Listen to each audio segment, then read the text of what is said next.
Ah, man, that took way too long to get done. Ooh, boy, we already going at it right now with Pittsburgh. Right now, that Pittsburgh offense continues to look putrid. I really don't know what they're gonna do to get something going offensively, because right now they look bad. They can't generate anything in the passing game. They're doing something in the run game, but like it's not like breaking free right now. Baltimore's doing a good job stuffing the run game, and then when they try to get something going in the pass game, there's just nothing there. Like guys are just covered right now. They gotta find a way to create easy throws for Kenny Pickett. Unfortunately, you have Matt Canada as your offensive coordinator, so I don't know if he knows what easy means. What's going on, guys? But you gotta create easy throws for Kenny Pickett. You gotta give him something.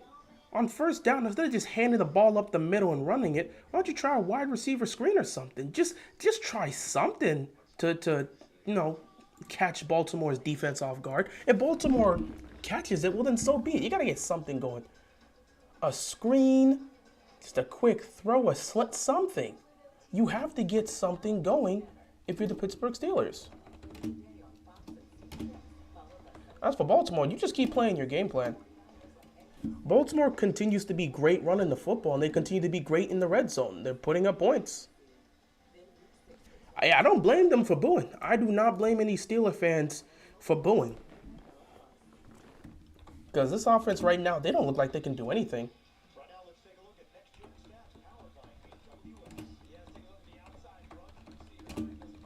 You know, Baltimore's just playing their game, and it's working out for them perfectly.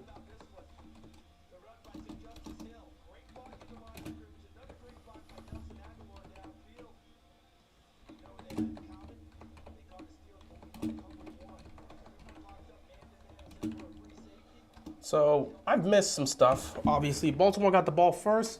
They got to Pittsburgh territory, but weren't able to convert to get into field goal range. Punted the football. Pittsburgh picked up one first down, punted the football back to Baltimore.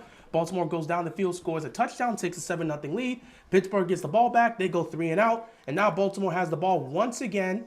Let's see what they can do here. 1st and 10 for the Ravens. Lamar takes a snap, quick throw, gets it to Zay. Zay picks up a couple yards. 2nd down, Miami 70, Giants 0. That'd be funny if that ends up happening, but I don't know about that. What up, ready to give Mike Tomlin his first losing season? There's still plenty of football left to be made. I don't know if he's going to finish with the losing season. I've seen him work miracles. So I don't know if they're going to have a losing season. They could be 2 and 3 now, and they'd still find a way to claw back. I never doubt the Pittsburgh Steelers. Why? Because of that defense. I don't care what the offense is doing. That defense is all I need to know when it comes to the Steelers still being able to stay alive in football games. Oh, Justice Hill breaking out of some tackles and picking up a first down. He spins out of a tackle. He won 8-8 with Mason Rudolph and Duck Hodges. Yes, he did. Yes, he did. So, no, I think that it's too early to sit back and say he's ending with a losing season. I don't think that's going to happen. They got plenty of football games left to be played. So, we'll just have to wait and see.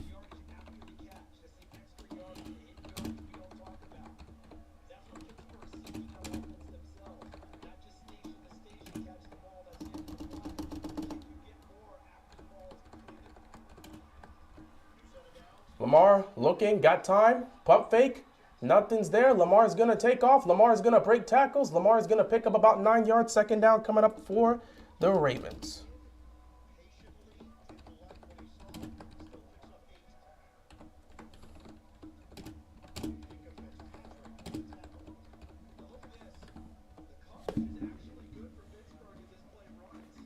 Pittsburgh did a good job on this coverage here. 2nd down coming up for the Ravens. Listen, everyone is covered. Lamar's got nowhere to put that ball. By the time Zay gets open downfield, Lamar's already taken off. So that was actually pretty good coverage. Credit to them. Another first down picked up. The Ravens' run game continues to be effective. And Baltimore continues to move the ball on offense. Ooh, let's get an update. So, the Colts got Jonathan Taylor back, and what does he do? He goes down the field on a 56-yard rushing touchdown. Welcome back. Actually, that's not even Jonathan Taylor. That's Zach Moss. Never mind. So is Taylor not playing? But that's Zach Moss. That's Zach Moss. My mistake. Zach Moss has actually been really great for the Colts. So what the hell is Jonathan Taylor? You had signed him to that 3-year deal. I am assuming he's playing. Set 1st and 10 here. Lamar looking, firing, caught by Andrews. Another first down picked up by the Ravens. They just continue to move the chains. 2 minutes left to go here in the first quarter. Baltimore is looking good. They're getting back down the field, making plays. You know Lamar is going to get it to Andrews. When Andrews gets that one-on-one matchup, that's easy pickings. You know what's going to happen there. 1st and 10 for the Ravens. They're at the 30. They're going to hand this off here. Edwards breaks the initial tackle, which would have put him behind the line of scrimmage. He picks up about 3 or 4 yards. So the Ravens, the Ravens continue to move the ball. The Ravens continue to move the ball. They continue to put pressure on this defense. You got to love what you're seeing if they're the Ravens. This is what we want to see from our offense overall. We want to see this from our offense. Just being able to consistently put pressure on Pittsburgh's defense. Or any defense. Just moving the ball down. A good balance here with this drive. 3 passes, 3 runs. Been effective. Minute left to go here in the first quarter. 2nd and 7. Lamar is going to take the snap here. Lamar. Pocket's starting to collapse. Lamar is going to take off. Lamar going to pick up a first down. Or he might come up close. He might be short here.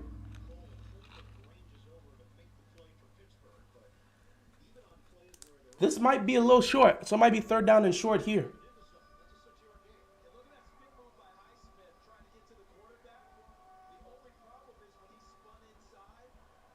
This is 3rd and 1. Honestly, you can hand this off here.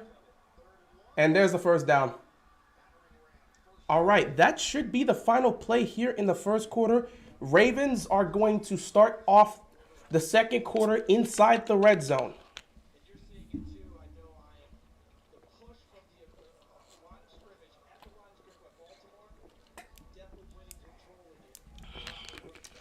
AB would be better than Canada. I guess a high school coach would be better than Canada right now. Nobody's playing well. I mean, not nobody's playing well.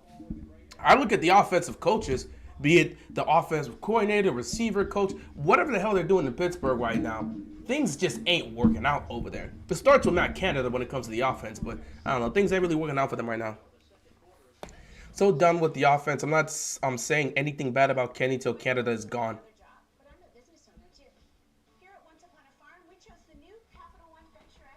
Did you have your Kingdom posters personally made? Because I'm looking for a view. Yeah, I had this personally made. I don't remember what website I used. Because I was finding some fan art about Kingdom. And I'm like, I got this place when I was first moving in here to actually do my live streams and stuff. I knew I needed to have posters on the wall. So I was like looking for fan art and images that I wanted to get on this wall. And that was one of the images I found. And I said, I have to get that. So that's kind of just how it is. Oh, no, I don't even know if I can move this camera yet. Yeah, of course I can. Of course I can. Okay, so all in all, this is just... Oh, great, my headphones fell down. I don't even know how far I can go with this. This is kind of just how the room is as a whole. I don't know if you can, like, see it. So, like, this is one of my posters here. You go throughout the room. I just tried to find posters that I felt... Oh, yeah, that was Naruto right there. That I felt would better fit. Well, yeah, there's a Kingdom poster right there. That would better fit what I'm looking for the room for the most part. Oh, yeah, there's Goku, by the way. So, yeah, that's kind of just how I did it. But, yeah, for that Kingdom poster, I found some fan art about it and then said, oh, this would be great on my wall. So I just put it on my wall. That's kind of how that went.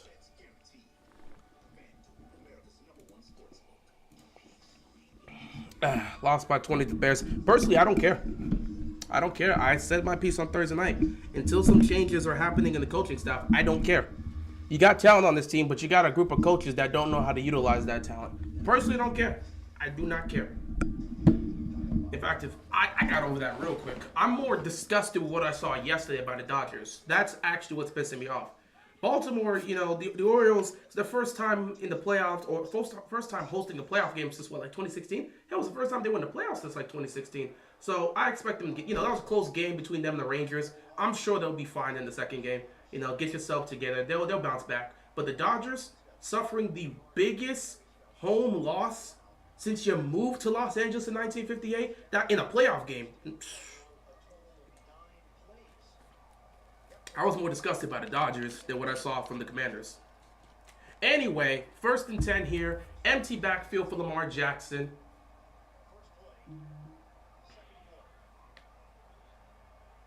They're inside the red zone. Let's see what they can do here. Some pressure's coming. Lamar gets it out quick to Hill. Hill is just being shifty right now, breaking tackles. Shout out to him. But yeah, if I could find that website, because I did this a couple years back. I don't even know if it's still here. If I can find that post that website that I used to create my posters for this, I would share with you. So I would have to look for it, but I don't know if I have that. That was years ago when I made this. When I found that website and used it, so I don't even know if it's still a website I have somewhere. I don't remember the name of it. 2nd and 8. Lamar over the middle to Odell. Odell gets a tough catch there. Welcome back, Odell. We've missed you. 3rd down coming up here for the Ravens. It's going to be 3rd down and short. You're probably going to look to run this here.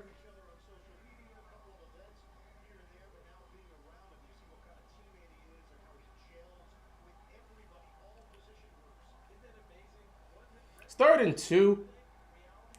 Well, Lamar's going to make a quick check here. Quick audible. Switching the play up a little. Trying to get them to space. Hill goes right up. Hill looked like he was about to get his 2nd touchdown. I'm coming out here on 1st down, and I'm handing the ball off to him. The running game right now cannot be stopped. The running game cannot be stopped by Pittsburgh. I'm not looking to throw this here on 1st and goal. The running game right now legitimately is cooking. So let's hand, and Justice Hill right now is just taking ankles. Where's Odell going? Oh, I think he's just walking around the sideline. There's no way he got hurt again. There's no way. They're going to give it to Zay. Zay trying to get his 1st touchdown. Zay not going to get it there. 2nd down coming up. What's going on, Sam? Appreciate you stopping by. Oh, thank God. Odell's coming back. I thought, wait, no. Where is he going? He's going to the locker room for what? Odell just got back and he's heading to the locker room. What? For what? Oh, wow, this is something special. He just got back. What is he going in the locker room for? 2nd down and goal here for the Ravens. This is wild. Lamar takes a snap. Lamar looking, firing. Andrews couldn't make the catch. He had 2 receivers there. I'm pretty sure he was looking for Andrews. Andrews could not make the catch. It was right in his hands, just couldn't hold on. 3rd down and goal here for the Ravens. He had 2 options. He was going for Andrews, but Zay was also there in the back of the end zone.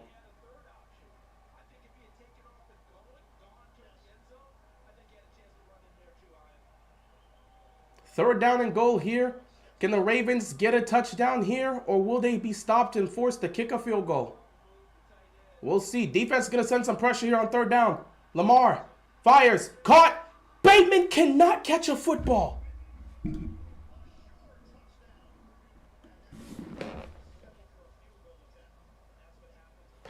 Bateman, people are saying a lot of things about you, bro. You got to catch that. Bateman, people are saying a lot of things about you, bro. You got to catch that. It's in your hands, dude. Bro, Bateman, please. We're trying to save you, man. Bateman, we're trying to save you. You don't understand, bro. So many people in the fan base has turned on you, dog. You need a touchdown like that. It's in your hands. Come on, Bateman. Oh, my God. Injuries continue to happen around the league. A player got injured during the Panthers-Lions game. That's unfortunate. We got to settle for 3, and I don't even want to go towards Twitter. They're going to cook this dude. Oh, Bateman is sick right now. What's going on, Louise? Bateman is sick right now. They're going to be cooking him on Twitter, man. Oh, they're going to be cooking him. This ain't going to be fun, bro. I got to look, bro. They're going to be cooking him. Ooh, man. Oh, there it is. Yep. Bateman. Bateman's getting, yeah, bust. Oof. Bateman literally had a free touchdown. Gave the bet. Oof. Oh, man. Gonna be honest, Bate has been injured a long time. I'm just hoping it was rust. You hope that. You honestly hope that. He hasn't played for a while. I hope he gets another chance like that. But the drops are happening early on, man. You look at Lamar's stats right now, which, again, I don't really care for stats. That's what people are going to look at for the individuals that don't watch the games. They'll sit back and look at that like, oh, his stats were like this. I don't really care for that. But we've had like 4 drops so far. Well, 3 or 4 drops so far. And it's making Lamar look bad, which, of course, people are going to utilize here. Let's see. Lamar Jackson, 9 of 15. He has 2 incompletions. 9 of 15 for Lamar Jackson for 68 yards. At least 3 of those were drops. 2 of them were for touchdowns. Yeah, that ain't a good look. That ain't a good look. Had a feeling after seeing all week that the Ravens didn't have a drop yet. It was only a matter of time. First of all, the media jinxed that, saying, oh yeah, these receivers haven't had a drop. And stop with the excuses. Catch the ball. I'm not making an excuse for him. I'm just telling you he hasn't been on the field for a long time. That doesn't mean that he shouldn't catch the ball. Because when you're on the field, you do your job. I don't care if you're out for 2 years. When you're on the field, people don't care about how long you've been out. Are you healthy? Yes. Are you on the field playing? Yeah, then do your job. He's paid to catch the football. So no one's making excuses for him. I think someone was just pointing out, well, yeah, he was out for a long time, so there's definitely going to be some rust. Doesn't mean he shouldn't still do his job. How's it going, Andrew? Appreciate you stopping by. Man, I could have caught that. A lot of us could have caught that. At least Lamar can get down the field. That's not a difficult thing for Lamar. Kenny and the Steelers offense can't get anywhere. That's been a consistent basis for the Steelers the entire season. So that's not exactly.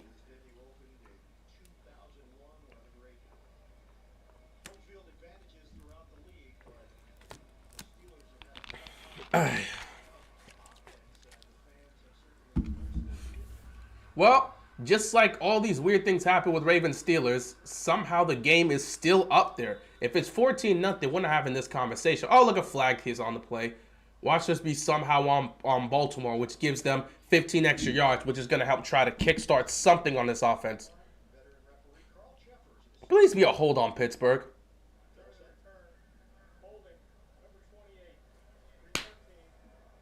Oh, wait.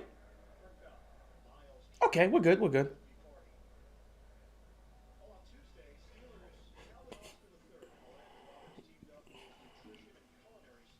We're waiting for the inevitable firing Canada chance. I mean, it's going to happen every week, but Steelers don't fire coaches, so good luck with that.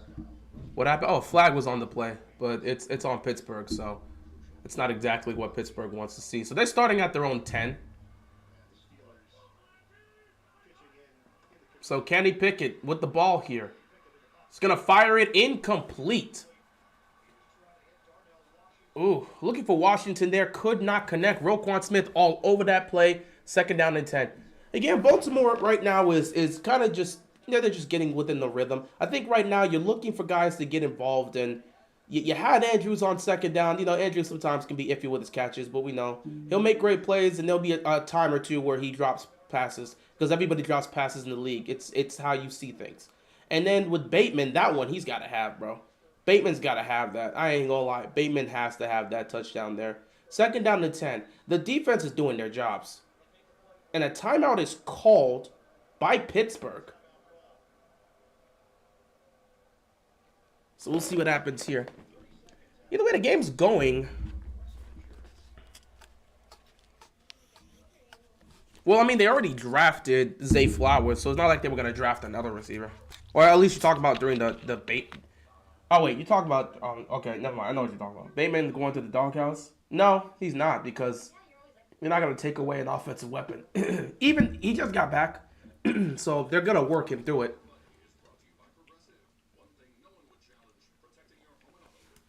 Receivers don't really go into the doghouse with Harbaugh. It's usually guys on special teams or running backs. But, because we can run the football with everybody. But when receivers have drops, nah. Is Humphrey out there? Yeah, he's out there. Humphrey's out there, and Marcus Williams is out there as well. So the defense is about as healthy as they can be. Here comes a floater, and that is a hell of a catch by Pickens. George Pickens makes a fantastic catch against Ronald Darby to pick up the first down. That's the type of play you need Pittsburgh to showcase here because they got to get something going offensively. Like I said, you always get these type of moments. Ravens go up 10 when they should be up 14, and then somehow the Steelers put together a drive, and it's all of a sudden it's like, okay, here we go. This is about to be a mess of a play. Another pass completed, nearly a first down picked up.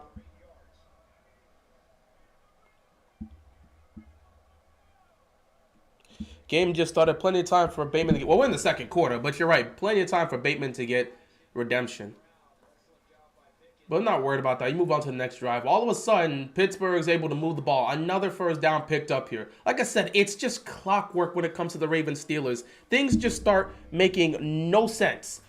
Things just stop making any sort of sense. The game just goes all over the place, and people are just looking around like, what? All of a sudden, the Steelers defense that couldn't move the ball is moving the ball down the field. Like I said, here comes... Wow. Pickett was going for Pickens, and there was some contact there, but it's incomplete. Second down coming up here. There was some contact there, so I thought it could have been PI. Did the defender get his head turned around? Because if he did, that makes sense. But all of a sudden, Steelers are able to move the ball. Because why not? Miami's up 7-0 against the Giants. But it's only just 7-0. That Giants defense is doing wonders. Can that offense help them out?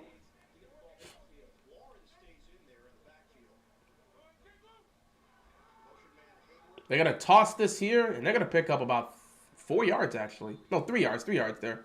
So they're getting some good yardage here, but we just have to see. No PI losses the Colts game. Things happen, bro.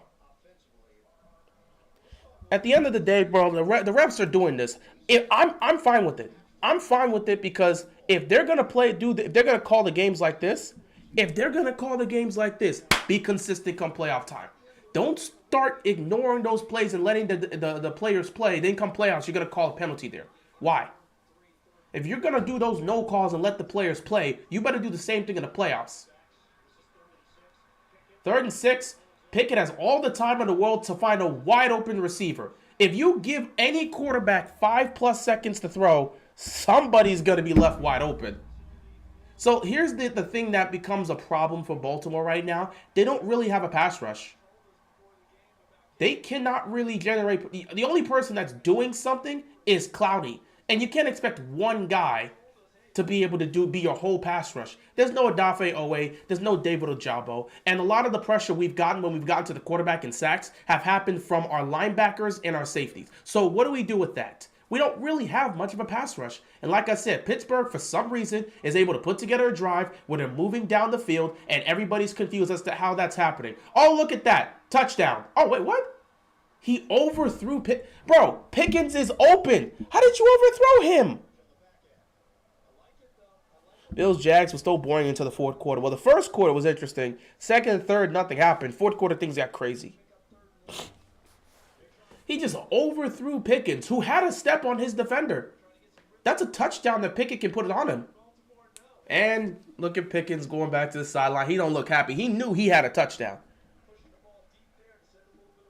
He knew he had a touchdown there. 2nd and 10. Gotta hope our defense can do their job and make a stop here. Oh, look, there's an easy throw right there. He's just not going to make it, but he's going to go to the other side. Did he just lose the ball? No, he was down. Okay, so Marlon Humphrey just put the hit on that receiver. But Humphrey had, the defender was already down by the time Humphrey just took the ball from him. So, yeah. So Robinson made that catch, and Humphrey got the ball, but it was after the guy was already ruled down. So, yeah, Marlon Humphrey, good to see him back out there making plays.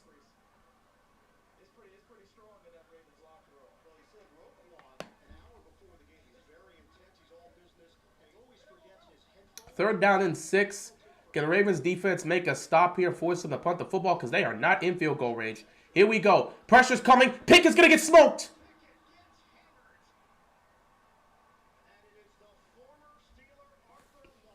Marlette got his former team. What's going on to the lunch break hot take? My guys, listen. Jose Rodney, guys. What do we say about Rashad Bateman dropping that touchdown pass in the end zone? Do you believe it was just rust, or you gotta hold him accountable? I feel we gotta hold him accountable for that, because yes, we understand he hasn't played in a while, but that's an easy completion. If he was covered, I understand it, but he's wide open there, and it's right in his hands. He's gotta make that catch. I would hold him accountable. I've seen some people say, hey, he's rusty. He ain't played football in a couple weeks. He just got back. We got to give him a little bit of a break. I would understand if he was covered. But on that play, he was not covered. On that play, he was open. On that play, the ball was right in his hands. When you don't get many opportunities, you have to make the most out of them. Exactly. And it's been tough for Bateman because, last year he was seen as the #1 receiver. He looked like he was going to be something special. That didn't work out. Then all of a sudden you get Zay here, you get Aguilar, you get OBJ, and now you see Bateman's kind of just like losing less and less of those opportunities. So when you do get those type of opportunities, you got to make the most of it. And when you get a situation like that, it can be tough. That's why you saw he was pissed off at himself and just slamming the turf when he dropped that pass. That is an easy completion that we know he can make. So that's a toughie right there. And I agree with you. I understand Russ, but you gotta have that one. You gotta have that one. Adrian Peterson is done. It would have been interesting to see him in boxing like Le'Veon Bell. Oh, because Charles is like, you think Ravens should sign Adrian? Okay. You know what, Charles? I told you come back on Sunday and I'll let you have a couple of those. Because on Thursday I was too tired from work. I'll let you have a couple of those. No, I don't think we should sign him. But the funny thing is, if he actually still wants to play, I'm sure there's a team that would be willing to give him a chance. Though I'm pretty sure he's done. He is kind of busy on the ballroom right now, so I don't think Peterson would be available. Exactly. But then again, if he wants to come back and play football, he could. But I'm pretty sure he's done.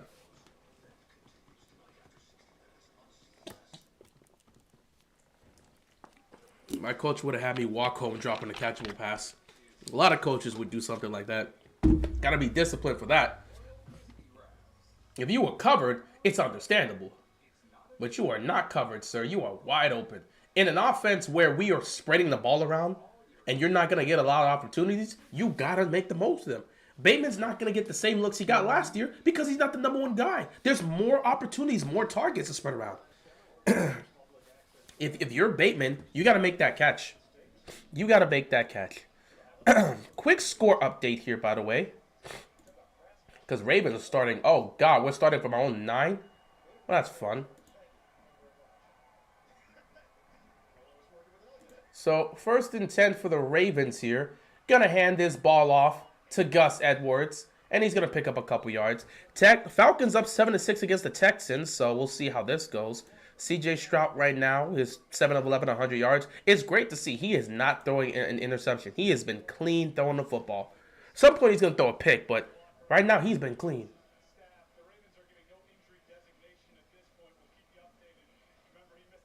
How did Odell get injured again?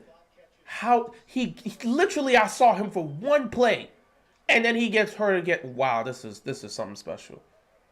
I don't even know what to say. He's probably out this game too. 2nd down and 7 for the Ravens. They're gonna hand the ball off again, and here comes Gus Edwards breaking through the middle and picking up the 1st down. The running game continues to plague this. Well, the running defense continues to plague this Pittsburgh Steelers defense because they cannot stop it. Let me look at this. No way he ran an 80-plus yard rushing touchdown. This dude, Achane, he's the guy. He's him. 76-yard rushing touchdown. Miami has found their running back, bro. He's that guy. You can have most as the #2 back. Achane is your #1 guy with ease. 1st and 10. 1st and 10 here for the Ravens. Lamar is going to take this snap. Lamar's got time, looking downfield, found Mark Andrews. Mark Andrews, please protect that football. 1st down picked up here by the Ravens. Lions up 14-7 against the Panthers. Panthers with the football moving down the field. Colts up 10-3. Titans with the ball moving down the field. Dolphins up 14-0. Giants have the ball. They're in their own territory trying to do something. So, well, actually in Miami territory. What in goodness? Good golly, Miss Molly. 1st and 10. Hand this ball off again. And the Steelers defense are all over it there. The Saints are up 21-0 against the Patriots. Bro, the Patriots are cooked. How are the Patriots getting beat this bad? Mac Jones, 3 of 9, 35 yards and a pick. Get him out the game, please. Just put in Bailey Zappi. It's not much of an upgrade, but it's better than what Mac Jones is doing. Derek Carr, 8 of 11, 109 yards and a touchdown. Kamara's got 9 carries, 38 yards and a touchdown. I'm guessing Mac Jones had to have thrown a pick 6 as well. Mac Jones is awful. How does he still have a starting job? I'm serious. How does he have a starting job? Lamar takes a snap here on 2nd down, throws the screen, and we've got plenty of space here, and a fumble happens because we don't like to protect the football. I mean, how many times is this going to continue to happen? It's like we keep talking about protecting the football, and every week somebody goes out there and fumbles it. How many times are we going to continue to make these type of mistakes? Hell, you know you're supposed to protect the football. What are you doing? I don't understand how many times the Ravens are going to continue to make this mistake. Every week, somebody's fumbling the football. It's week 5. It's literally week 5. At what point are we going to address this? There's no way this continues to happen and nothing changes. Somebody needs to be held accountable on that offense. I'm not going to go coach that team. Somebody needs to be held accountable on that offense. Seriously. There's no way every single week we're fumbling the ball. Every single week we're fumbling the ball. There's no way this continues to happen. Nah, I'm good. I don't need that job. I am good. I don't want to deal with that nonsense. Every week, somebody's fumbling the ball. When does ball security get addressed? You cannot go into every game turning the ball over. And here we go. This is why I say I don't care what you guys try to tell me. I don't care what you guys try to convince me. Every time the Ravens and Steelers play each other, it becomes an ugly game. It's always the same. You always think there's an opportunity for one team to take advantage of the situation and go up big, and it just never happens. Now, thanks to that fumble, they're probably going to go down the field to score 7 points. Unless Kenny Pickett does something so stupid like turn the ball over himself. But this is the type of thing that pisses everybody off. How many times are you going to fumble? Every single week, we have fumbled the ball at least once. When is this going to be fixed? Can we go a game without a player fumbling the ball, please? Oh, Tyrann Mathieu was the one who got the pick 6 on Mac Jones. Not surprised that freaking Mac Jones did throw a pick 6. I suspected that. But how many times is this going to happen? I've seen every player on the Ravens only hold the ball with one hand. These dudes are careless. We literally just saw Andrews make a catch, and he was putting the ball. Legit, where's my football? Where's my football? Nah, hold on. Because literally.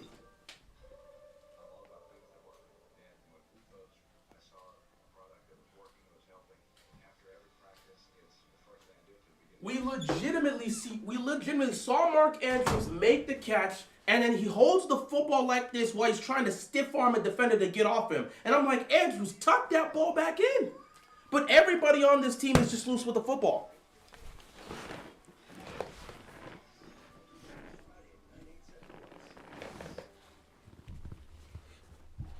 He forced the fumble. Of course, listen, we're tied for the second most fumbles lost this season. Who's first? Who's lost more fumbles than us? Someone get on that. But nah, bro. Legitimately. I get, I got punched out. But you have to have better ball security than that. You understand these guys are going to... When you're running, people from behind are going to look to try and smack the ball out of your hand. 1st and 10, I don't even know what that throw was. Incomplete, 2nd down. Legitimately, when you have the ball in your hands, you're running downhill, you already know there's defenders around you. Hill should be aware of this. He's catching the ball. He knows there's defenders coming after him. He tries to make a move, and you don't think guys behind you are going to try to punch that football out? The minute you feel any contact behind you, go grip. No, I'm serious. I've seen it with other running backs. When they start feeling contact behind them, they'll just put a second hand here just to be in case because they know they're going to try to punch it out. You got to be concerned here. You got to protect the football. You have to. 2nd down and 10 here. Pickett takes a snap once again. Pickett firing over the middle. It is caught by Pickens. First down. Would not be surprised if Steelers score a touchdown here. Where's Keaton Mitchell? I don't know. The Vikings are number one at fumbling the ball? Wow. You know what? I'm not actually surprised. They turned the ball over a lot. I mean, Kirk Cousins throwing picks. Wasn't there a game where they fumbled the ball 4 times? Wasn't that against the Eagles or something? They just kept turning the ball over.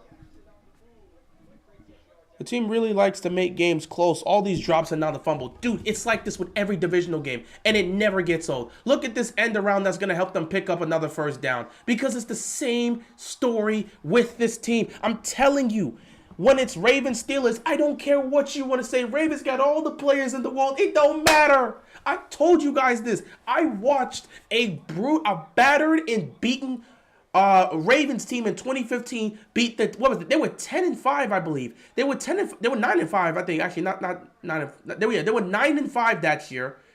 They needed one win to make the playoffs. They were 9-5 in 2015. They needed one win to make the playoffs. And literally, because I believe they were fighting with Cincinnati that year for the division. They literally needed one win to make the playoffs. Actually, they were fighting with Cincinnati, but I believe Cincinnati already wrapped up and won the division because that was the year they won the division, but Andy Dalton got hurt, so he wasn't in that playoff game. But they needed one win. The Steelers needed one win. They went up against a completely decimated Ravens team. None of our starters were there. Flacco and everybody else already suffered season-ending injuries. So you had that. Quick throw on 2nd and 10. That doesn't really work out for them, and he gets stopped right there. 3rd down coming up for the Steelers. So yeah, you get something like that. They needed one win. Guess what? The Ravens beat them. Anthony Richardson's hurt again. This is crazy. He's been hurt in like 3 of the first 5 weeks of the season. He's been hurt 3 of the first 5 games this season. This is crazy. I hope he's okay. I seriously hope it's nothing severe. Oh, thank God Odell's back out there. I don't know what was going on with him, but Odell is back out there. 3rd down and 11. If the defense can hold, they'll just give up a field goal here from the turnover. If they can get a pick, that'd be even better. Here we go, 3rd and 11. Pickett is running backwards for no reason. And is just going to chuck it because he can't afford to have them lose field goal range. I mean, do we get Gardner? I mean, we do got Gardner Minshew. He's good as our backup. But yeah, Gardner Minshew can win games. He helped win the game against Baltimore. The guy's a made man. I say this guy was making some clutch plays back in his time in Jacksonville. So he's a great veteran. He's probably one of the best backup quarterbacks in football. So Chris Boswell, who has yet to miss a field goal this year, is 7 for 7. He's going to kick a 43-yard field goal. And I would love to jinx him, but Boswell's too good to be jinxed. And that would be 8 for 8. If it was 50-plus yards, I would make the attempt. So now it's a 10-3 game. Pittsburgh's offense is still anemic, but Baltimore keeps giving them opportunities because you miss on the touchdown, and then a fumble happens. So Baltimore is giving them an opportunity, and the Steelers are keeping them in the game like it always ends up happening. Every single time you watch the Ravens and Steelers, I don't care how pathetic the Steelers look in the previous week. I don't care how the Ravens looked in the previous game. They're always going to fight and be close. Pats or Falcons need a trade for Minshew. Why would the Colts want to give him up, especially with Anthony Richardson constantly being knocked out of the game?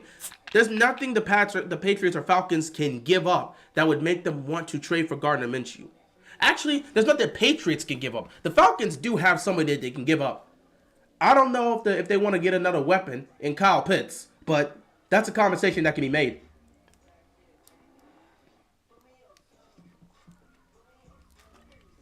Patriots don't have nothing.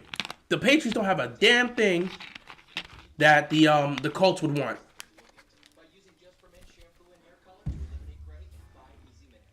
But the Falcons, if you want to give up Kyle Pitts, if you want to go and give up Kyle Pitts, you may have an argument here. I'm serious. You give up Kyle Pitts, they might be willing to do so. Oh, boy.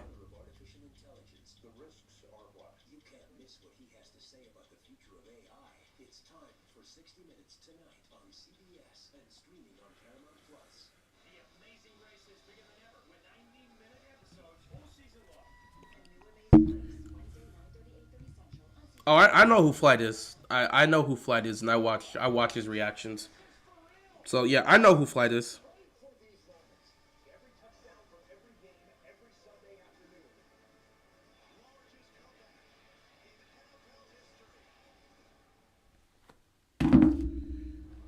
All right, next drive here for the Ravens. The Ravens are literally hurting themselves right now. They're moving the ball down the field, but the drops, the turnover, they're just hurting themselves right now. Baltimore should be up by more than 7 points right now. There's 3:16 left to go before halftime. If Baltimore can make this a 17-3 game, they'll put themselves in the position to take control of this football game. And Pittsburgh, knowing that they're down 14, is probably going to rally and fight. But Baltimore's done a great job defensively to give themselves an opportunity. If Baltimore can find a way to go down the field here and score a touchdown, they're in a good place. Pittsburgh has more total yards this quarter than Baltimore because Baltimore, and they have more first downs than us. Yet it's only, 3 points they've put up. Baltimore really should be dominating this game, and it's there for them. But these turnovers and these drop passes, these drop passes are very difficult. Wow, John Harbaugh and Mike Tomlin have 34 matchups. Between the head coaches. In terms of the postseason, Tomlin needs that 2-1 because we lost in 08, we lost in 2010, but we beat them in 2014. And regular season, Tomlin leads that one too. So, yeah. That's just how that is. Yay. 1st and 10 here for the Ravens. Let's see if Lamar and the offense can come out here and put something up. Lamar firing. Andrews caught. 1st down. Ravens moving the ball with 3 minutes left to go.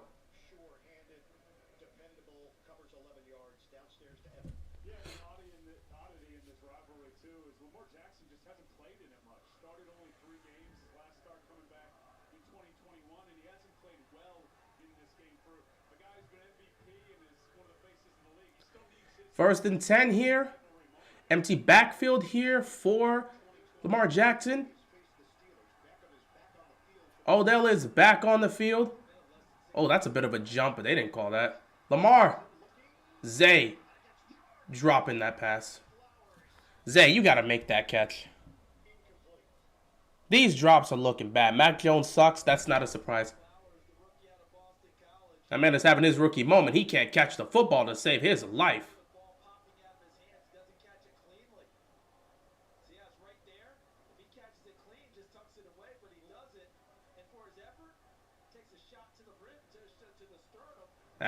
You got to be careful there, man. 2nd down and 10. These drops are killing this team, man. 5 drop passes today. Zay got smoked, but it was really going to Lamar, and the defense was on that no matter how you looked at that play. 3rd down here. Steelers defense is locking up right now. Like I said, Ravens Steelers is always going to be the same. I'm not surprised this is the case right now. Just don't turn the ball where you are at. TJ Watt just laid out Zay Flowers, and he didn't even have the ball. But they played it so well because they played it for Lamar and they played it for Zay. Well, 3rd down and long here. 2-minute warning for the Ravens. We'll see what happens.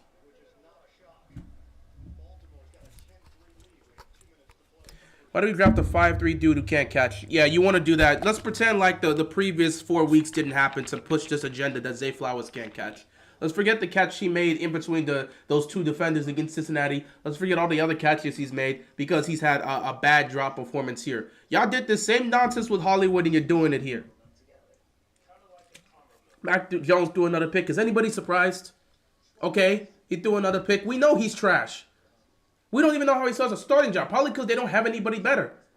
But no one's surprised to see him throwing picks. He's garbage. He is not a good quarterback.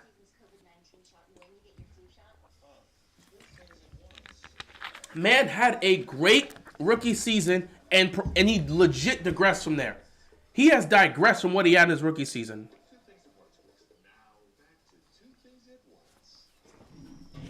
Nah, simple. That's Patriots when they don't have Tom Brady saving them.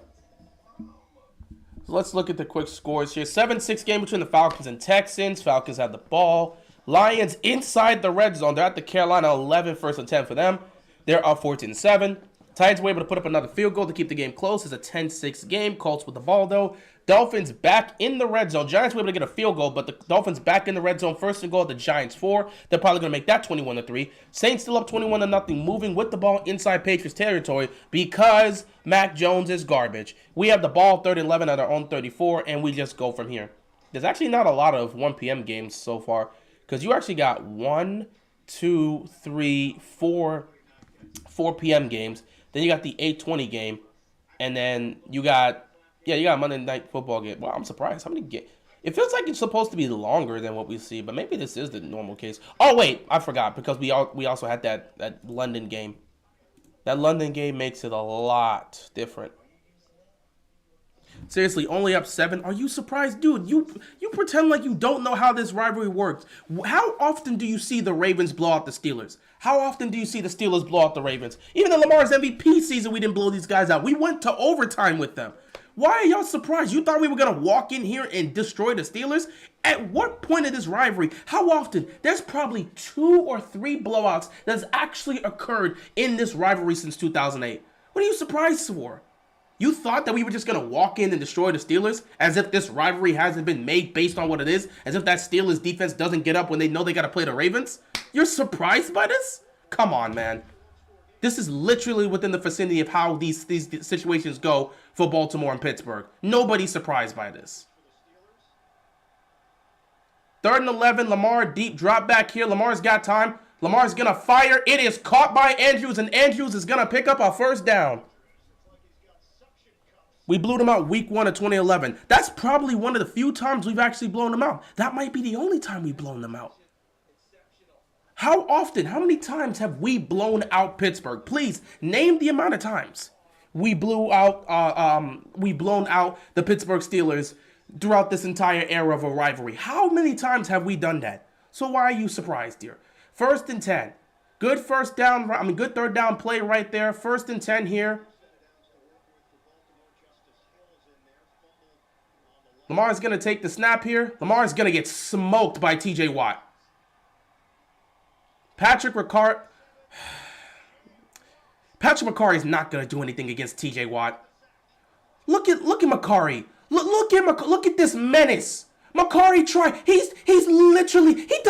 got one hand on TJ Watt. TJ Watt free release. Said, get out my way. He got one hand and smoked Lamar. And if it wasn't going to be TJ Watt, there was another defender coming up the middle to get Lamar. That defense said we were going to blitz Lamar Jackson, and they blitzed Lamar Jackson. So that's 2nd and 19. This is literally the exact same situation we found ourselves in Cleveland last week. Don't know if anything's going to happen this time around. They chose to run the ball here because why not? Why? Why did they run the ball there? Why did they do a delayed handoff?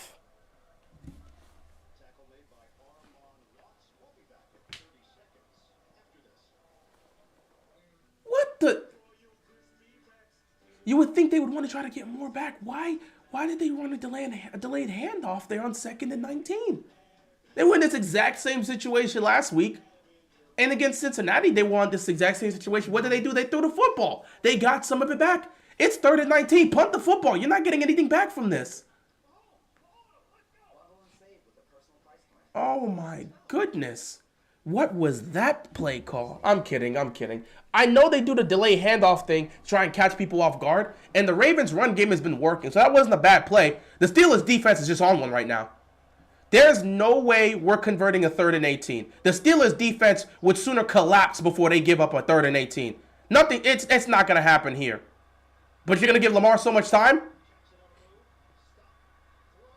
Oh, my God. They actually gave up a 3rd and 18. No way. There's no way this defense gave up a 3rd and 18. The Steelers defense? Lamar with a fantastic play to Zay Flowers. Literally, Lamar's been on one with the passing game, bro. Look at this man. Excuse me, put this perfectly where Zay Flowers can get it. Oh my God, Lamar's been on one on these plays. Literally last week, 2nd and 29, a 43-yard play to Zay Flowers. Here on 3rd and 18, he gets it to Zay again. Lamar's been on one with the passing game. You see what you can do when you give him weapons to work with and a scheme that actually works out. Lamar has been on it with the passing game this season, bro. How do you convert a 3rd and 18 in that situation? That man rolled to his left, sidestepped the dude, and threw it perfectly to Zay Flower to pick up the first down. They could potentially go and score a touchdown with that now. You just got to be careful. Don't turn the ball over here. So everyone's got to hold on to it. No fumbles. That is wild. Lamar takes the snap again. Lamar steps up, tosses it. Andrews cannot make the catch. Andrews' hands is not there right now. Ravens steals 2018, 2016, 26-13. That's not really a blowout there. That's a loss by double digits, but that's not really a blowout. I can give you 2014. I believe we beat them 26-6. That's kind of a blowout. You beat them by 20. Even if it's a low-scoring game, you beat them by 20. And Pittsburgh paid us back that very same year by blowing us out by 20. They beat us, I think it was 43-23. And Ben threw like 6 touchdowns in that game. It's nasty. All right, 2nd down and 10 here. 50 seconds left to go in the first half here. Pittsburgh's obviously going to get the ball back, so the Ravens want to put some points on the board. Lamar's going to take the snap. Lamar's looking downfield. Lamar to Odell. Couldn't get anything going there. Incomplete. Odell was covered up. You weren't going to be able to sneak that one in there. Incomplete. 3rd down and 10 for the Ravens. Ravens are in field goal range. You can kick a field goal here if you choose to. Oh, look. Lamar got hit after the play. You want to call a flag, ref? No. I mean, Lamar threw the ball, standing there, and then gets just hit again. Miami's up 20. What? A pick six. Tua threw a pick six. Tua threw a pick six. No. No, Tua. Tua, why did you throw a pick six? Tua. Oh, no. Tua threw a pick six, and all of a sudden it's a 14-10 game between the Dolphins and Giants. What happened? Please, anybody that was watching the Dolphins game that saw that play, was it a tip play that got picked off, or did Tua throw it right to the defender? What happened? What happened? This is disgusting. Tua, please, no. He threw a pick six. I can't have this. My Tua agenda, I need my Tua agenda to keep thriving. I'm trying to get Tua for MVP. He can't be throwing pick six like that to the Giants. There's no way. Oh, my God. 3rd down and 10. Lamar, over the middle. Caught. They're going to be short. So you can kick the field goal here. What are they doing? Why are they going? No! Kick the field goal! Bro, this is not the time. Kick the field goal! What are you doing, Baltimore? No! Kick the field goal! Oh my God, why? Why? Why? Why? Why didn't you kick the field goal? Why didn't you kick the field goal?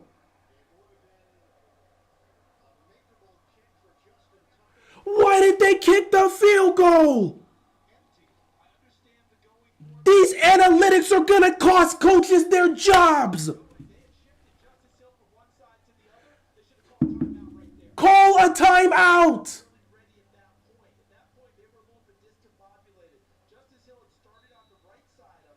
And again, another hit after Lamar Jackson has thrown the football, and they still don't call a flag. I'm going to halftime. I'm going to halftime. I'm going to halftime. Welcome to Ravens Steelers. These plays, these decisions to go for it on 4th down is going to cost coaches their jobs. I'm going to halftime, guys. I'll see you after the half. This is ridiculous.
All right, all right. So,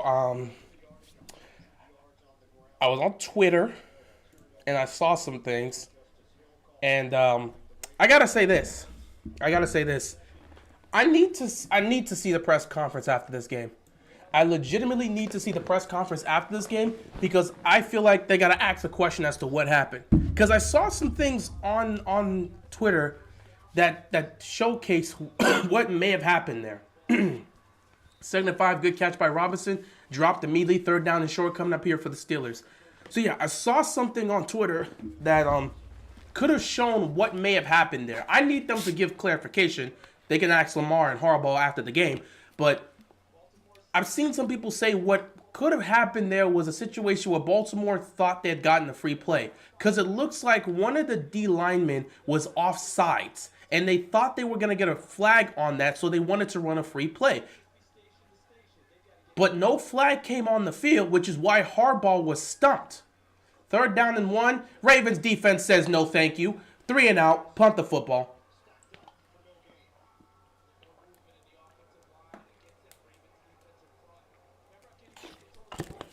Patrick Queen getting the stop there. 3 and out. Let's get the ball back to the offense.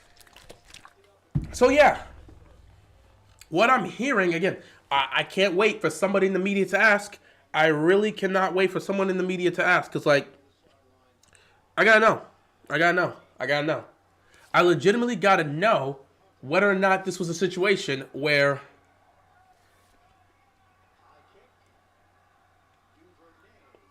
why y'all saying it's only on Harps? No, Luis, that's not what I'm saying.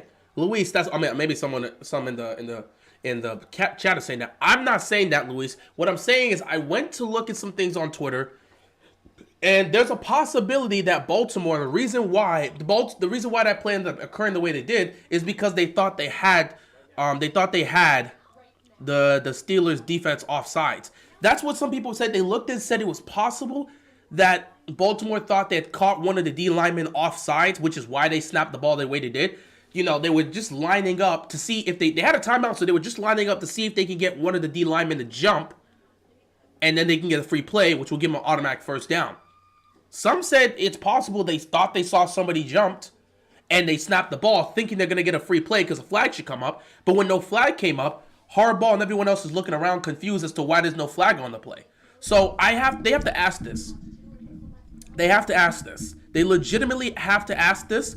I need to see. Because again, if it's a situation where they felt they wanted to go for it, it's a different conversation.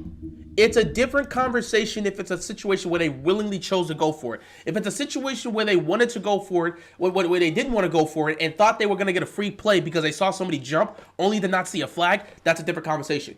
If you see a lineman jump and there's no flag on the play, that would be, obviously, if you're in the offense, you see a defender jump and you think they're offsides, you're going to snap that ball because you think you're getting a free play.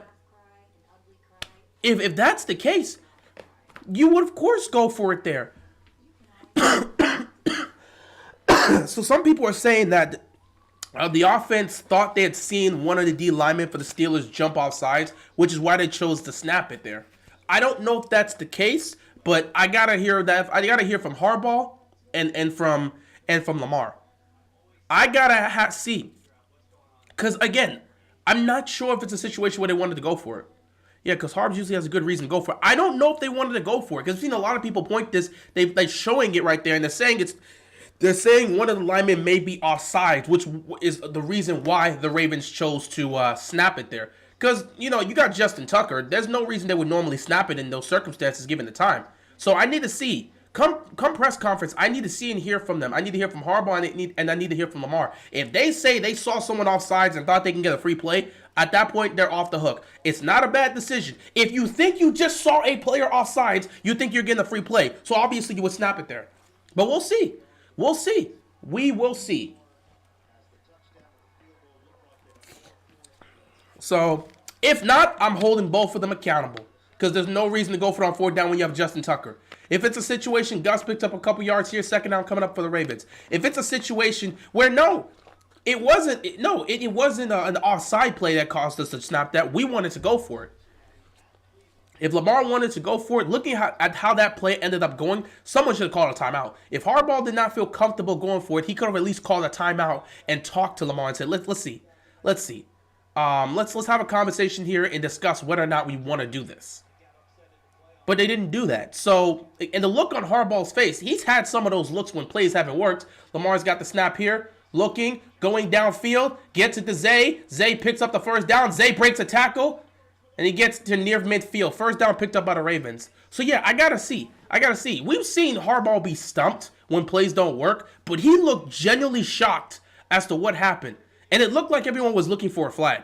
I just need clarification after the game to see if that's a situation where they actually went for it, or if it's a situation where, nah, we didn't go for it. We thought we saw them off sides, and we wanted to get a free play. Zay Flowers, 4 catches, 54 yards. He's doing his thing today. 1st and 10 here. Lamar takes a snap. Lamar looking downfield. Bateman has the...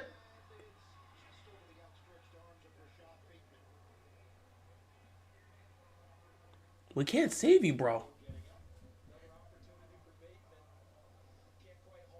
Bro, we cannot save you, dog.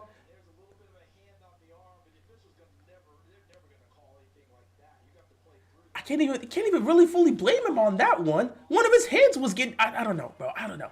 It's not an easy catch there. The ball was there. It's not an easy catch. I know.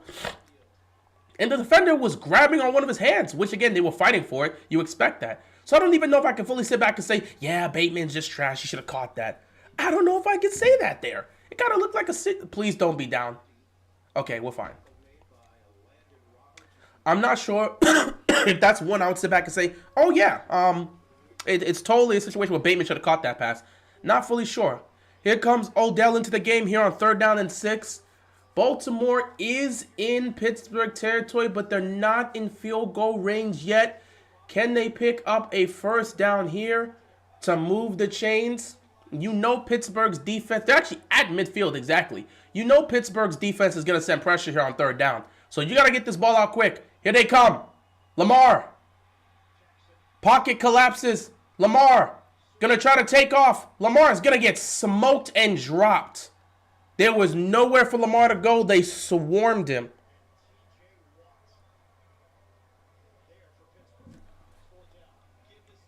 You know, we are almost going to break a record. We haven't scored more than 28 points since 2021. That's not good. Wow, that's actually great coverage. Oh, the Steelers defense locked up there. They gave nothing up there on the coverage. So 4th down here, we're going to have to punt. Both teams weren't able to do anything with the ball here. I told you it's going to be an ugly game between these two teams. I tell you this about this rivalry all the time. People just choose not to listen. It's the same thing every single year with these two. So now the Steelers offense just needs to put together one drive and tie this game up. That defense is going to keep them in the game as long as they can get one drive. As long as they can get one drive.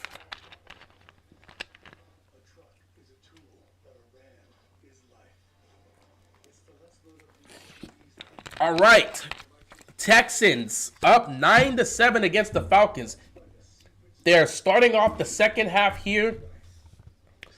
C.J. Stroud 15-23, 187 yards. I think he broke the record for the greatest start without a pick. Greatest start to a career without a pick. He might have broke that because he's got 23 passes here and he has yet to throw a pick. He might have broke that already. So if he has, it'll probably be on Twitter somewhere. But either way, C.J. Stroud looks to be the best quarterback out of this draft. Meanwhile, the person that was drafted, number 1 overall, in Bryce Young, has once again thrown 2 interceptions. Oh, boy. 12-22, 120 yards, a touchdown, and 2 picks. He's not working with the best over there. I got you, but I mean, damn. Meanwhile, Goff is having himself a day. 3 touchdown passes in the first half, 13-17, 143 yards. Goff is cooking the Panthers' defense. And honestly, I don't see the Panthers coming back.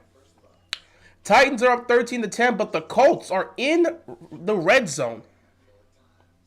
They are in the red zone. Gardner Minshew taking over for Anthony Richardson, who got hurt in the first half. They're in the red zone. They're looking to regain this lead. Dolphins are up 24-10.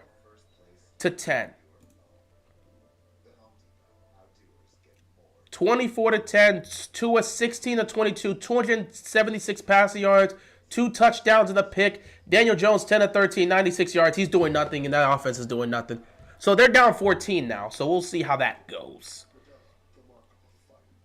Meanwhile, Saints are up 24-0 with the football. Patriots might not get a point in this game. This is some nasty, nasty work, and the Patriots just look terrible.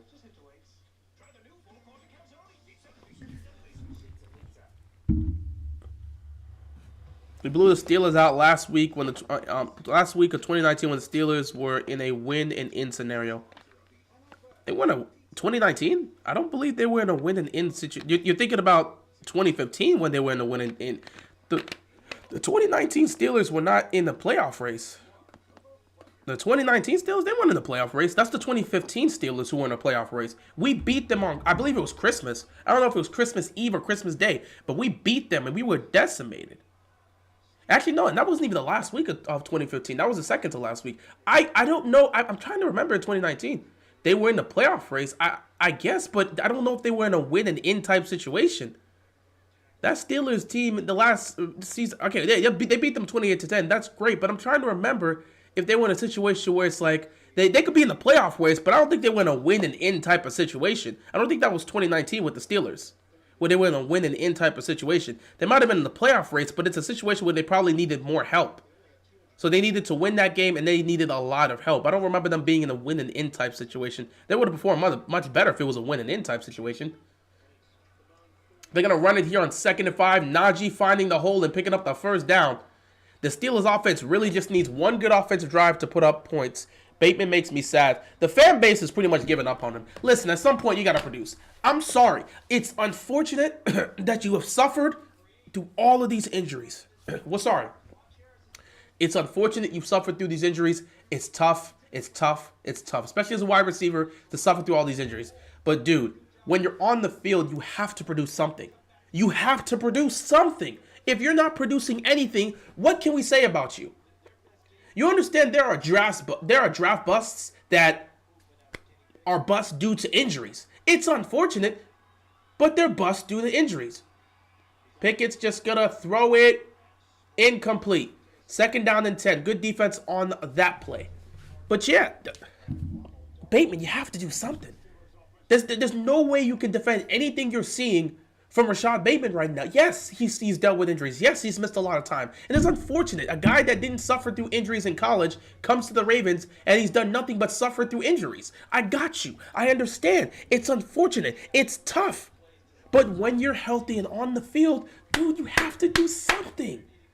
There's nothing we could do to, like, as a fan base, we cannot sit back and rally for you if you're not producing anything on the field when you're playing. When you're getting opportunities, you're not making plays.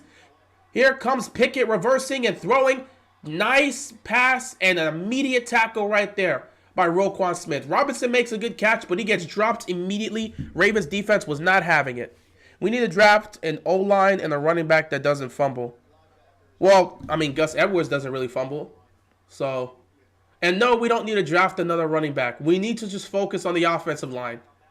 You need to focus on the offensive line, and you probably want to look to get another corner that can be your true number 2 corner adjacent to Marlon Humphrey. But really, I need to focus on this offensive line. We don't need another running back. We really don't. 3rd down and 6. Can the Ravens defense get them off the field? Pickett checking it down here. And that's a 1st down picked up. The Colts take the lead. Zach Moss with a 3-yard touchdown run.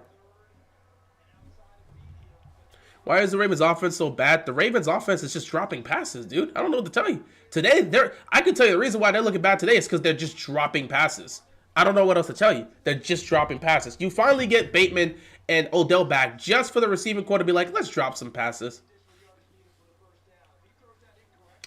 So again, the Steelers just need to put together one good offensive drive that results in a touchdown. If they can get that against the Ravens defense, they're going to have a great chance to win this because Baltimore is giving them way too many opportunities here.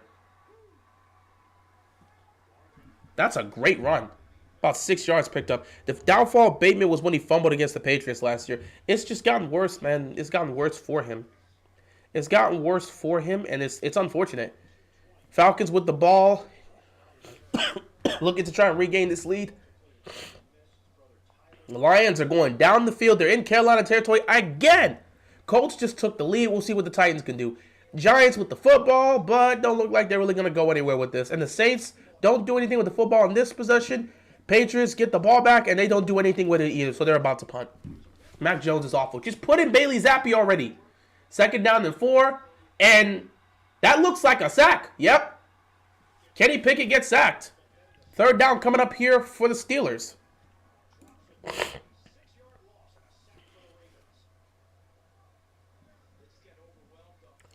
At what point is Bill Belichick going to say enough is enough and put in Bailey Zappi? Like, bro, this guy's not it. He's not it. Just put Bailey in or something. He is not that guy. Mac Jones is not that guy. Mac Jones is not that guy. It's time to move on to something different. 2nd sack of the game for the Ravens defense. They've now pushed it to a 3rd down and 10. 3rd and long. The Steelers haven't been able to convert a 3rd and long situation so far today. But Pickett, he's going to step up. He's going to toss it. Incomplete. And they're going to have to punt the football. Bill Belichick needs to give up the position. He's a fantastic coach, but a terrible GM. Yeah, they need to draft a new quarterback, and they need to draft somebody that's actually competent. Mac Jones wasn't the answer when they drafted him, and we all knew it. But he had a great rookie season, so people gave him the benefit of the doubt. Say, hey, maybe he can progress. We knew after that rookie season, Mac Jones was at a crosspaths. Either he will elevate his game and take it to the next step, or he would regress. He went in the direction of regression, and he hasn't been good since his rookie year. He's gotten worse every single year since his rookie year.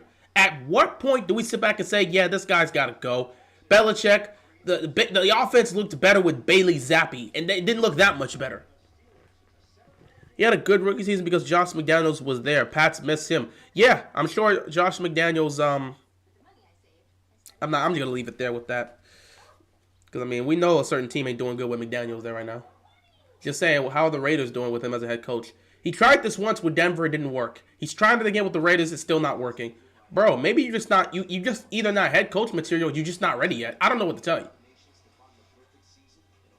Either way, it's still a 10-3 game here in Pittsburgh. Baltimore, he's a good offensive coordinator. Yeah, but, you know, you can be a good offensive coordinator and never be good enough to be a head coach.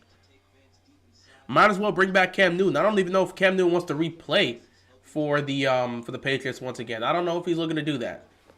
It wouldn't hurt. But at this point, I think Pittsburgh's at this point where they're just like, let's just tank. Because right now, let me look at the Pittsburgh. Let me look at the New England Patriots. I think the Patriots are at a point where they just want to tank.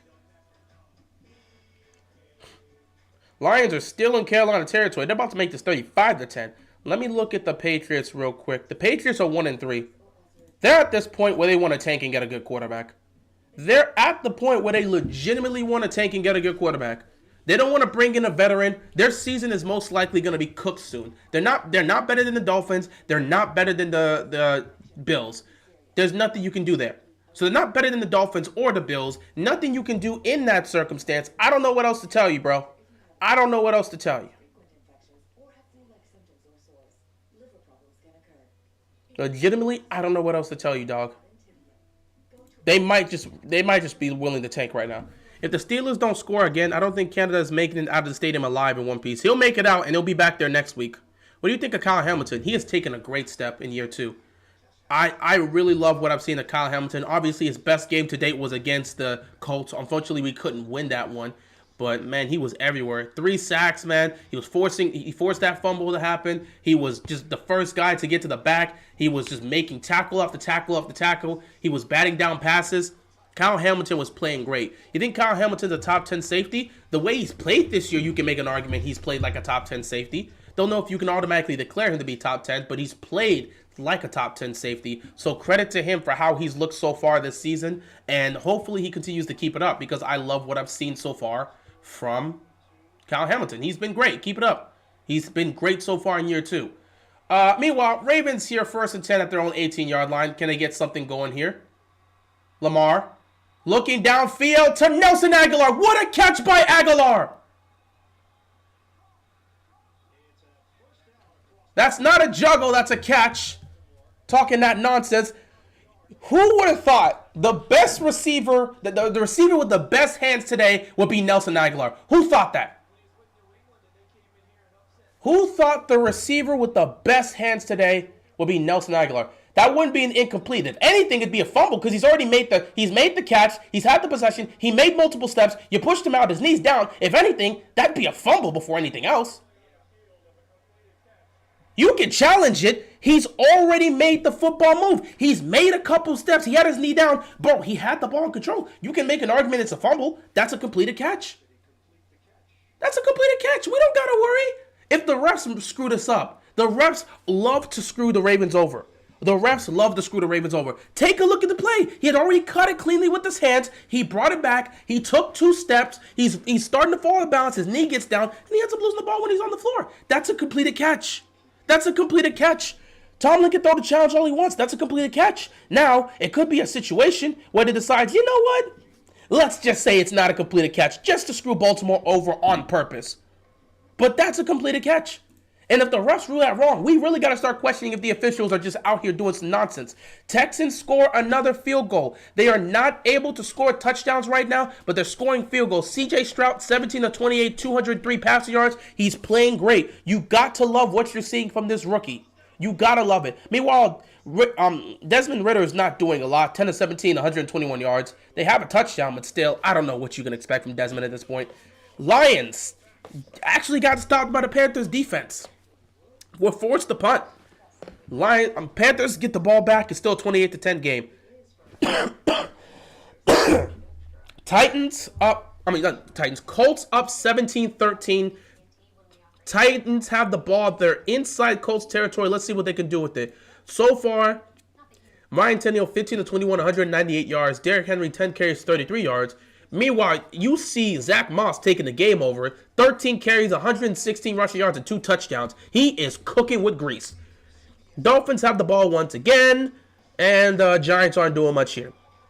Patriots have the ball once again, and we don't expect much from Mac Jones. Seriously, if the refs review the... I'm not gonna lie. If you had to meet one Raven in real life, who would it be? Well, Lamar Jackson. I think that would definitely be one you would put up. Does it have to be current or like, you know, any Raven that's played, like current or previous Ravens? Because if it's previous Ravens, I'd probably want to meet like Ed Reed or something. This is not a difficult play. If they rule that incomplete, that's just stupid. He catches the ball, he turns, he's making a football move. He literally has 2. He's literally falling to the floor with one knee hitting. It's a completed catch. This would be, the refs getting this wrong would make people think, all right, y'all just really rigging these games. That was not a difficult case. Why would you even... Oh, probably Ed Reed. I mean, Lamar Jackson would be in the conversation. Ed Reed would be in the conversation. Ray Lewis would be in the conversation. There's a couple. I don't even know why Tomlin would challenge that. What did he see that made him think it wouldn't... Okay, you know, that's what it is. I'm not even sure what he saw there that made him think it would be a successful challenge. Because he caught it cleanly. He caught it cleanly, tucked it in. He made like 2 or 3 steps, then got the knee down before the ball came out. If anything, it's a fumble. If anything, it's a fumble. It's a completed pass and a fumble that goes out of bounds. So what are we even talking about here? Why would Tomlin even challenge that? It's a dumb challenge by him.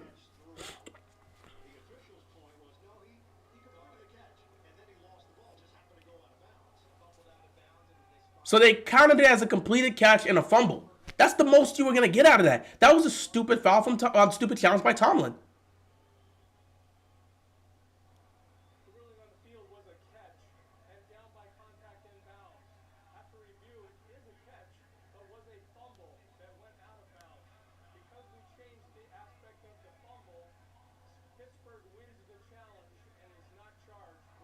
What?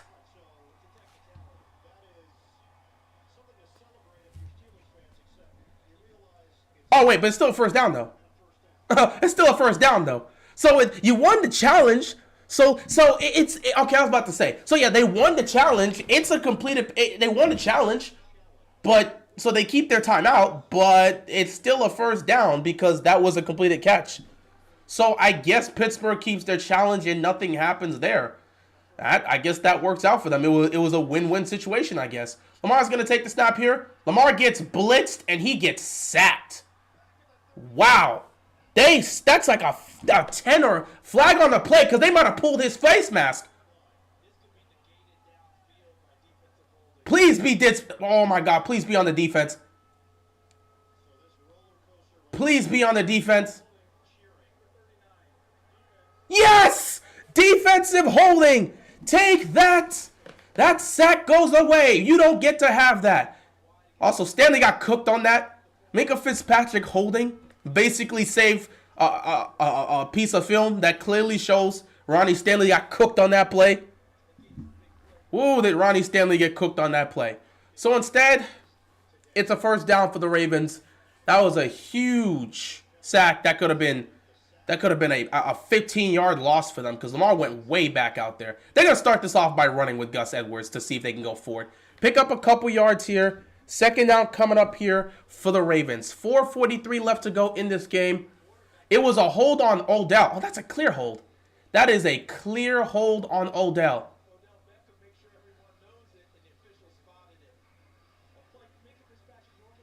That's a clear hold on Odell. You don't even have to question it. Gus Edwards, 11 rushes, 45 yards. Second down and 6 here for the Ravens. They have over 100 rushing yards in this game. Pittsburgh might be sending pressure here on second down. Let's see. Lamar's going to take the snap. They are sending some pressure. Lamar's going deep. He has Aguilar who dropped it. Why can't our receivers catch the ball? Someone's going to create a reel. Someone is going to create a highlight reel of all the receivers dropping passes today. Oh my God. How many drop passes by the receivers is that today? Monken can't believe it. Bro, what is that, 7 drop passes today. 7! How do you have 7 drop passes? I'm scared for 3rd and 6. Here we go, Lamar. I don't even know what to tell you. 7 dropped passes. Can nobody catch the ball out here today? Lamar is putting the ball on the money, and every one of these passes are not being caught. What the?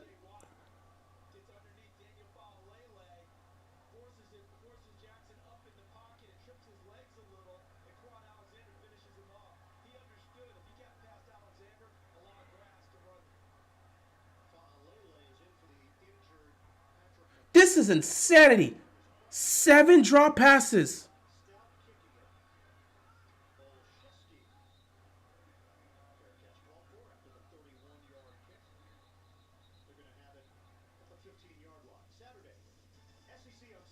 These drops are terrible, man. You're right. Bro. 7 drop passes. 7 drop passes today. 7!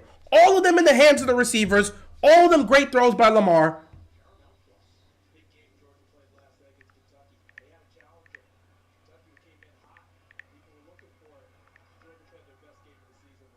Now I understand what when people say our receivers are bad. When you have a day like this, they're going to get cooked. 2 are for touchdowns. Exactly. 7 drop passes, 2 are for touchdowns.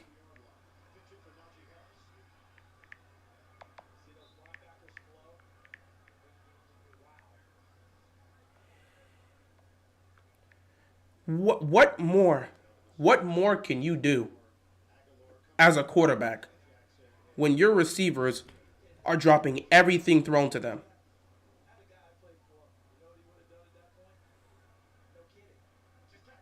There we go. He did get the record.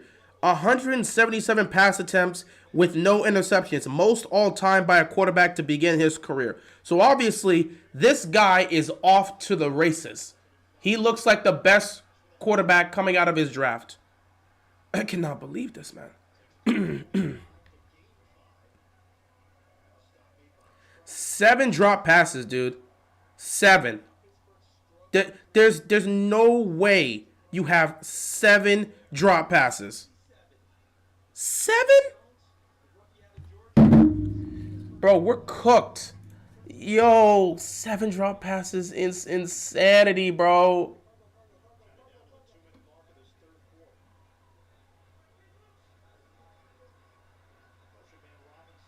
Oh, look, giving up a big play downfield.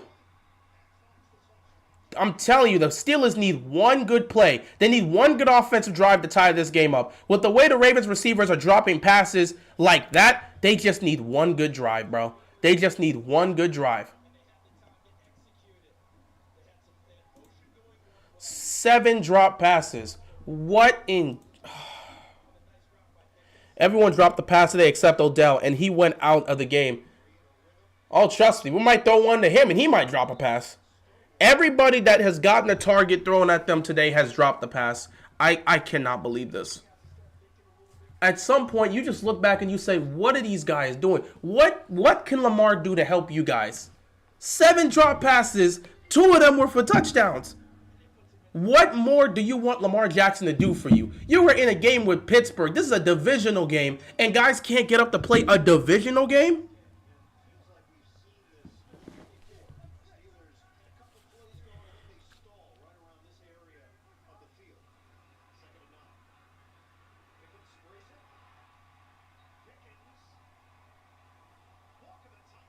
And another first down picked up. Watch, they're going to score a touchdown here.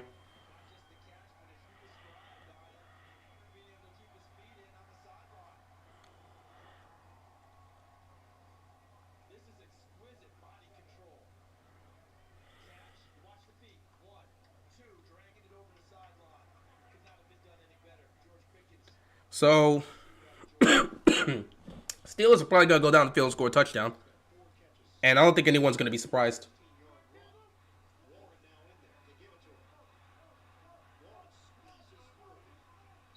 Let's go into the fourth quarter where this is going to be some nasty work.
I can't even.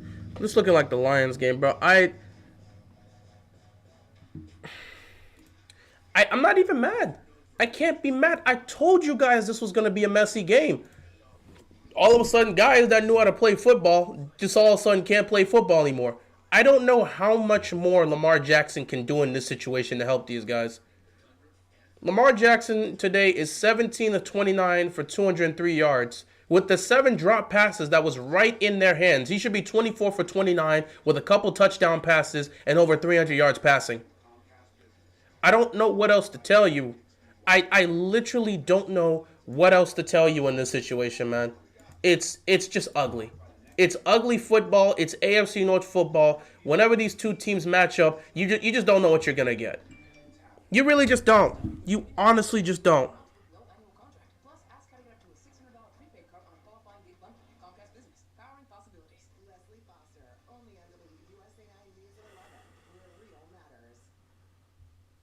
Do we have a receiver that can catch?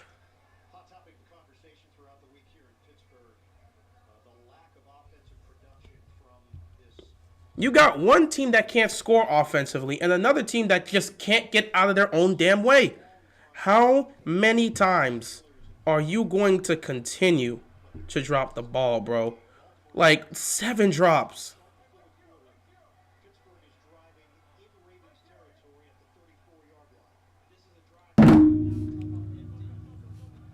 Second down and 7. They're going to get a touchdown out of this.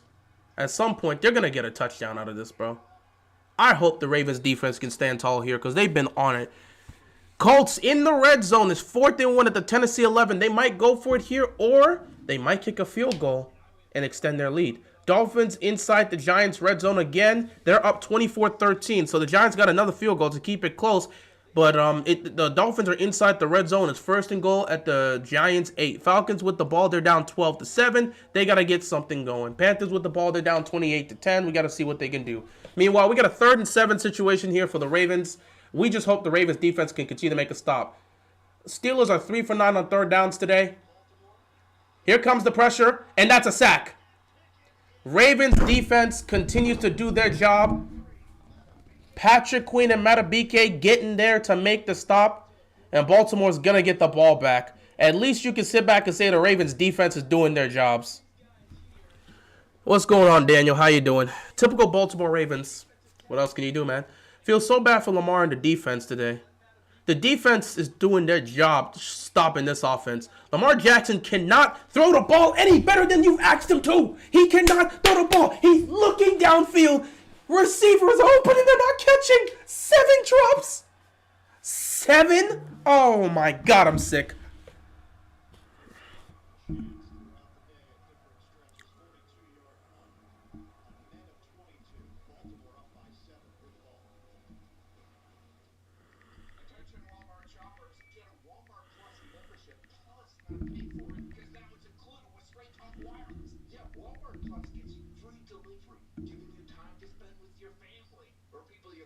This is, oh man.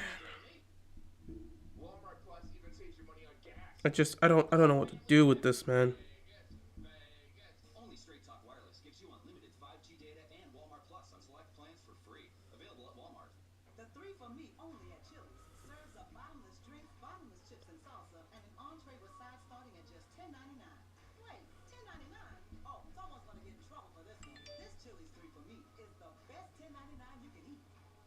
I don't know what else you could get, bro. I'm really serious, man.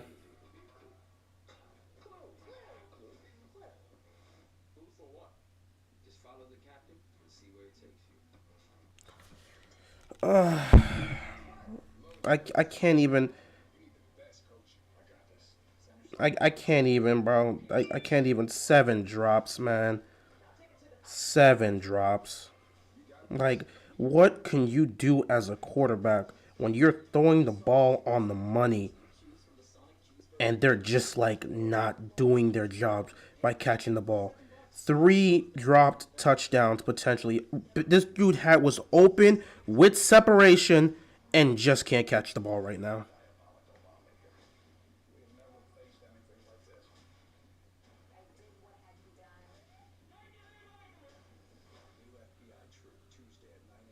What can you expect from a quarterback when his receivers can't catch the ball? At some point, you got to sit there and be like, bro, they're not catching the ball.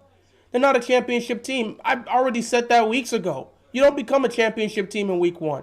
That throw to Aguilar couldn't have been more perfect. Wide receivers. Dude, Lamar has been, from the start of the season, Lamar Jackson's been putting the ball on the money. Today, he's been putting the ball on the money time and time and time again, right where it needs to be, and guys aren't catching the ball. Zay has 2 drops.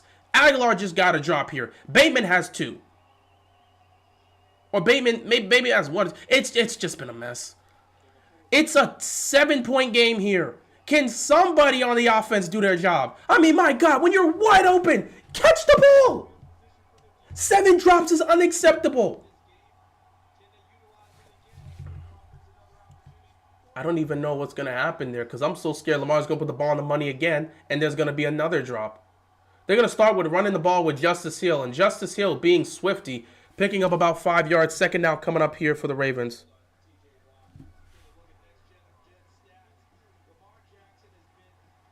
Miami has scored another touchdown, so shout out to them for scoring another touchdown.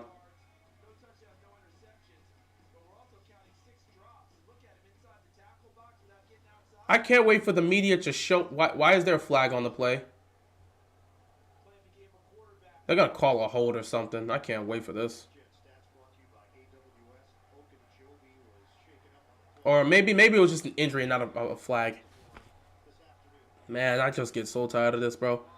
Oh, never mind. It was a hold on the Ravens because why not? I mean, we always get holds.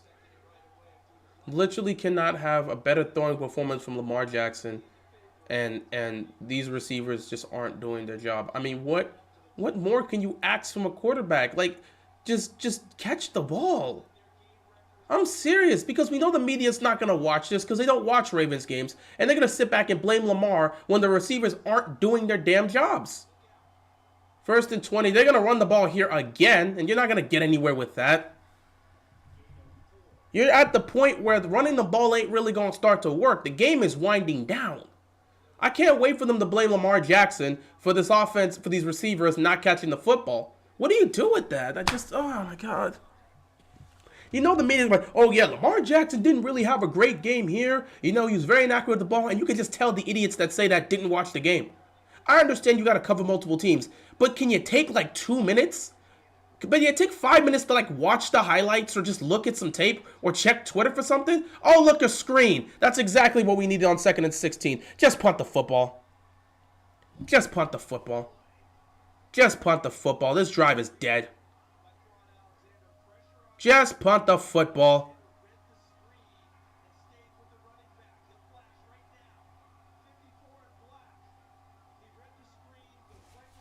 Oh, God. 3rd and 21. Just run the football, and you're backed up at your own end zone. Don't need to do anything stupid. Just hand the ball off and go back. Just hand the ball off and let's just go back to the sideline. Oh, look, Lamar's going to take off. He could potentially get it, but the Steelers aren't going to let that happen.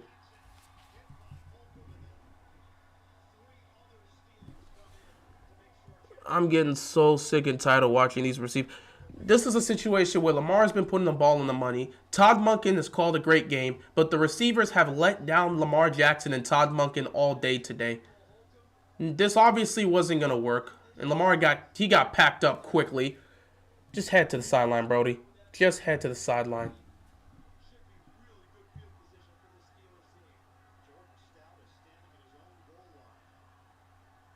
Here comes the punt.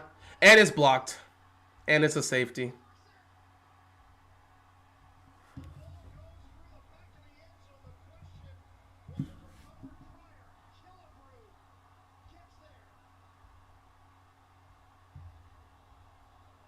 It's the same thing every single week.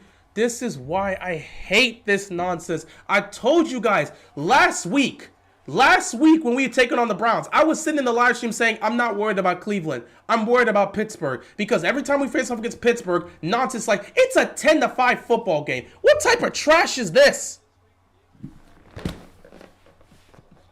It's a game where your quarterback's putting he's putting the ball on the money. He's been making great throw after great throw after great throw. The offensive coordinator has called a great game, but the receivers have let you down in every single fashion, and I don't even know what to tell you here. Perfect. Great block. Just doesn't get any penalty for running into the kicker there because it was blocked.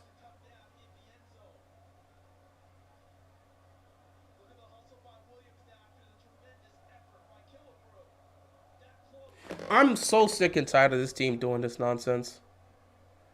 Can someone help Lamar Jackson out today? If we lose, we blame all our weapons that have dropped the ball today. Zay Flowers, Rashad Bateman, Mark Andrews, even Nelson Aguilar. This is unacceptable from them. I don't even know what to tell you, bro. Every single one of our weapons have let us down. Every single one of our weapons have let us down today. Saints up 31-0. Dolphins up 31-13. Colts kick a field goal and make it a 4-point game. Titans are in Colts territory. They're back in the red zone. We'll see what happens there. Lions up 28-10. Falcons up 12-7. And we're about to kick off this safety. I'm so tired of this, bro. I'm so tired of this. It's the same. How does this happen? How does this continue? I already said it. When it comes to Ravens Steelers, it's the same nonsense.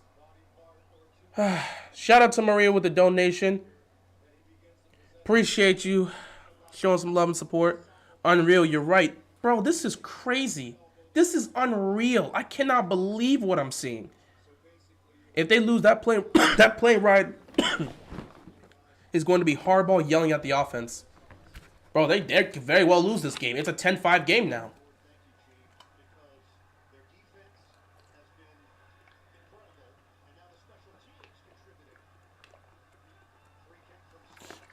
You got a great punt there. Just don't give up a big return. AFC North football at its finest. Bro, you just get so tired of this, bro. It's AFC North football every single week. I was like, no, every time we see AFC North football between the Ravens and Steelers, it's this nonsense. It's going to come down to the wire. I can tell you this now. And it's going to come down to the wire because our receivers... It's going to come down to the wire because our receivers decided to sell the game. I don't know what else Lamar Jackson could do today. Defense needs a turnover. They need something. This says enough to do... I'm so disgusted right now. A touchdown gives them the lead, and they know it. Pickett, it's not a lot of plays there. Couple yards picked up. Second down here. You just hope the defense can continue to do their job, bro.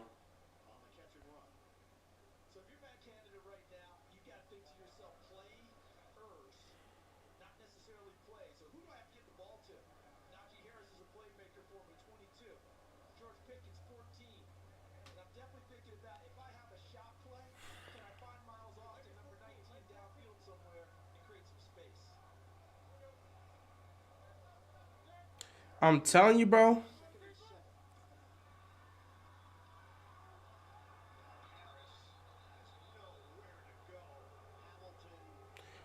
Defense continues to do their job. So shout out to the defense, man. Shout out to the defense for doing their job. 3rd down and 8.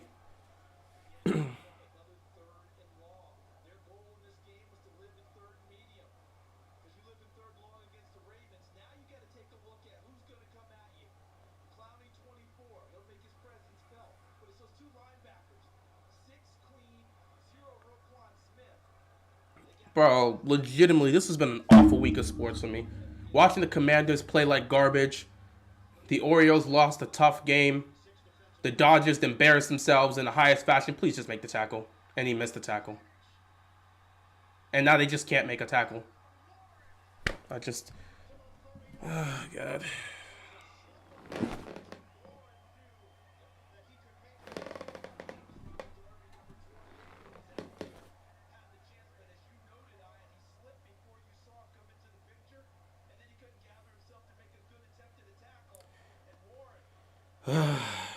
You know this game's going to come down to the wire. I'm so sick of us having to play these close games with Pittsburgh. It gets stupid every time we face off against them. It's the dumbest situation here. And now you're in field goal range. You can make this a 2-point game. Just love our running backs getting cooked, by the way. And it's probably going to be a flag on the defense here because I'm pretty sure I saw a face mask. Oh, this might be a hold. They literally can't stop this dude right now. One guy is cooking the defense right now.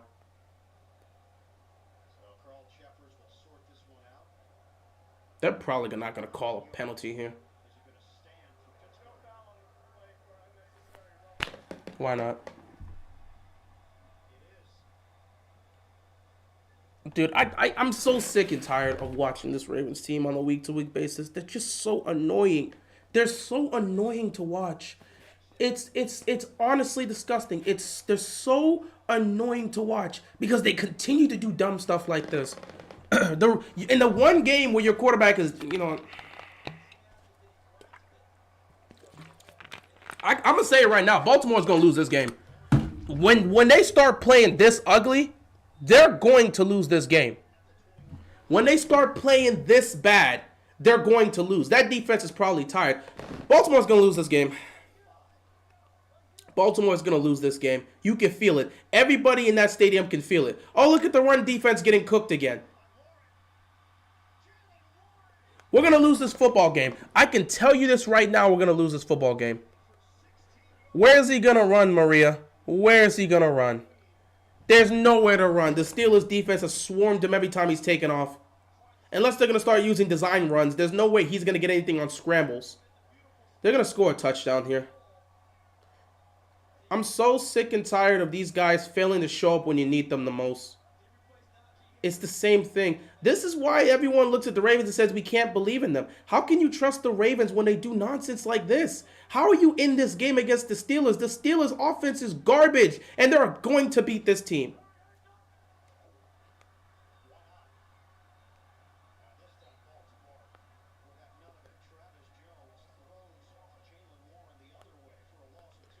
Every week with this team, you just feel like there's a time where they can finally break free, and then something happens to just disappoint you.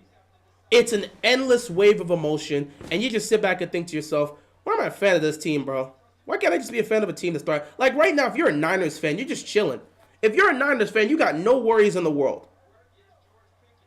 If you're a Chiefs fan right now, you got no worries in the world. Atlanta takes the lead with a touchdown. Bijan Robinson getting it done. Shout out to him. Here comes the touchdown. No flag on the play. Lucky for us. If this defense can hold to a field goal, Baltimore has a 2-point lead. And if the offense can go down the field and do something, we might have a chance to hold it. That's pass interference, by the way. He never turns around. That's pass interference. That is clear pass interference, and the refs just chose not to call it. The refs are on one. This game is garbage, and I need it to end. Let me move on with my Sunday. I'm excited for Cowboys-Niners. Let me get to that already. 3rd down and goal. Can the defense hold up and not give up a touchdown here? It would be really, really good if you could do that. Incomplete. No flag. All right. Defense holds up. Gives up a field goal. It's about to be a 10-8 game in Pittsburgh. Good God almighty. Chiefs have some concerns. Mahomes is struggling a little against good defenses. I don't care what he's doing in the regular season. It don't matter to me. The Chiefs are the Chiefs. Until you show me they are going to struggle in a playoff game and they lose, listen, they're going to use the regular season to work through these kinks. They'll be fine. They're still winning football games despite the fact that they're struggling. So that should tell you where we stand. They're still winning football games despite the fact that they're struggling. The Chiefs are going to be just fine. It's a 10-8 game with 7-10 left to go. Sometimes I wish the AFC North didn't exist. It'd be fun. It'd be real fun if the AFC North didn't exist. Because I'm so sick and tired of having to watch this nonsense. It's the same thing with the Ravens Steelers, bro. Nobody wants to show up when you need them. Guys are just not doing their jobs. What are we supposed to do with that? And they hadn't dropped a pass all season, and they've dropped 7 passes today.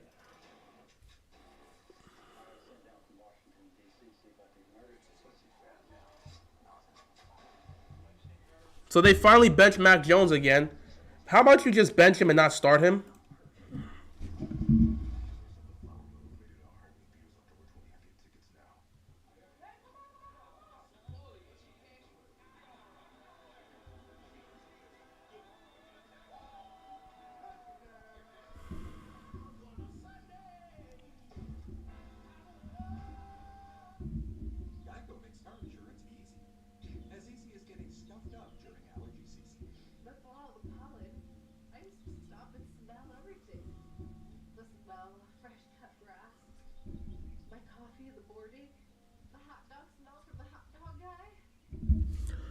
I'm just ready for this game to be over.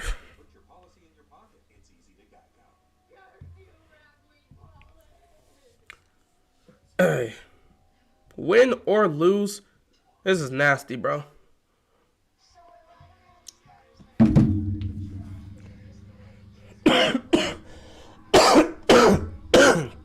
Lions get another touchdown?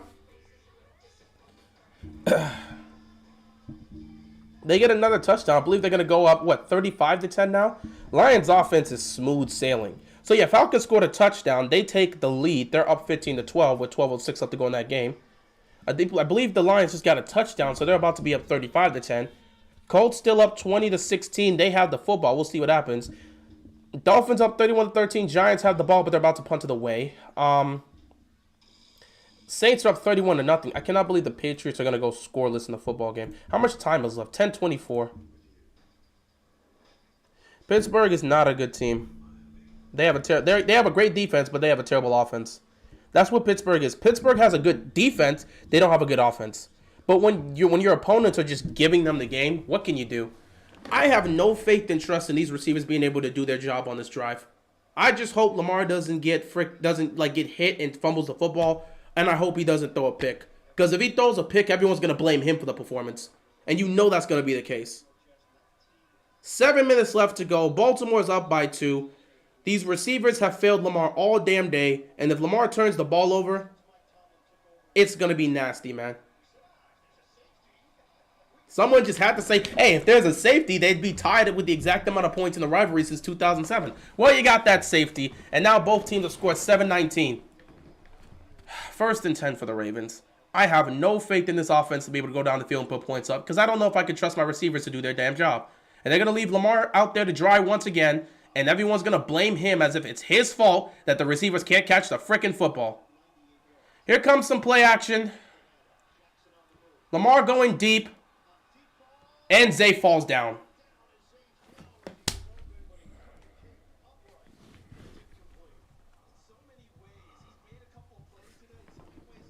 Zay is wide open. How did he stumble on himself? Oh my God.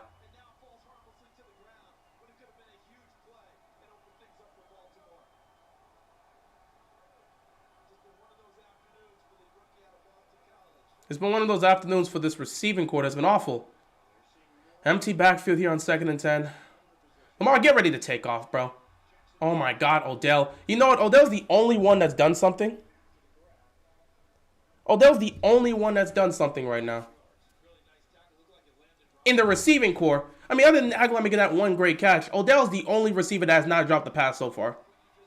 3rd down here, 6:43. If you go 3 and out and you give this ball back to Pittsburgh, we are as good as cooked. You have to pick up a 1st down here if you're Baltimore. You just have to. If Lamar's got to take off, he's got to take off. Whatever it is whatever it is, bro. But you have got to. We have yet to convert a 3rd down in this second half. Got to convert this, bro. And they don't convert it. Why did you run it there? Why did you run it there? I don't understand why you ran it there.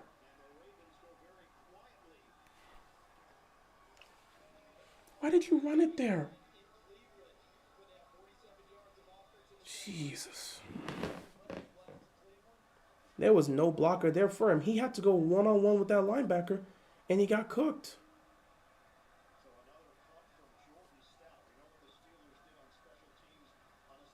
Man, Baltimore's in so much trouble right now. And here comes the Steelers with the ball. Oh, he fumbled it! He fumbled it! Oh my God, he fumbled it! Flag on the play, though.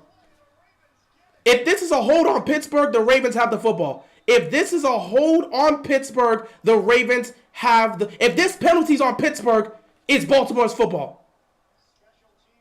If this is on Pittsburgh, it's Baltimore's ball. Please let this be on Pittsburgh. This is huge. Let's go, Ravens, get the ball back. Oh my God, Baltimore just gets the special teams, which by the way has been bad to start the season, finally makes a great play.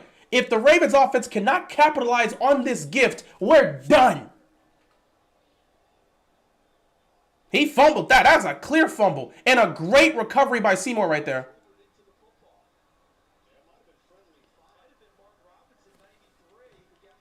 Oh my goodness. 1st and goal. If the Ravens cannot score a touchdown here, we're essentially cooked. Can this Ravens offense, please? Defense doing their job. Special teams is showing up. Offense, give us something. You're at the goal line. Damn. Give us something. Both teams are turning the ball over in the worst moments, bro. You're at the 5. Dude, you're at the 5-yard line.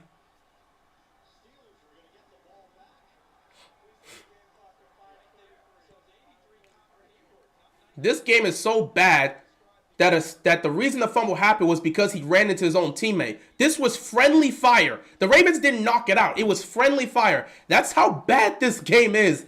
This is one of those nasty games where Baltimore can escape with a win. You'll sit back and say, hey, man, let's just be happy we won the football game. We're not proud with how we played, but we won. Edwards gets dropped down to the 3.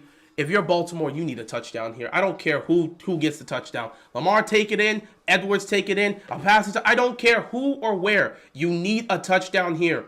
A touchdown here changes the game because you get a touchdown, you go for 2, you can make it a 10-point game.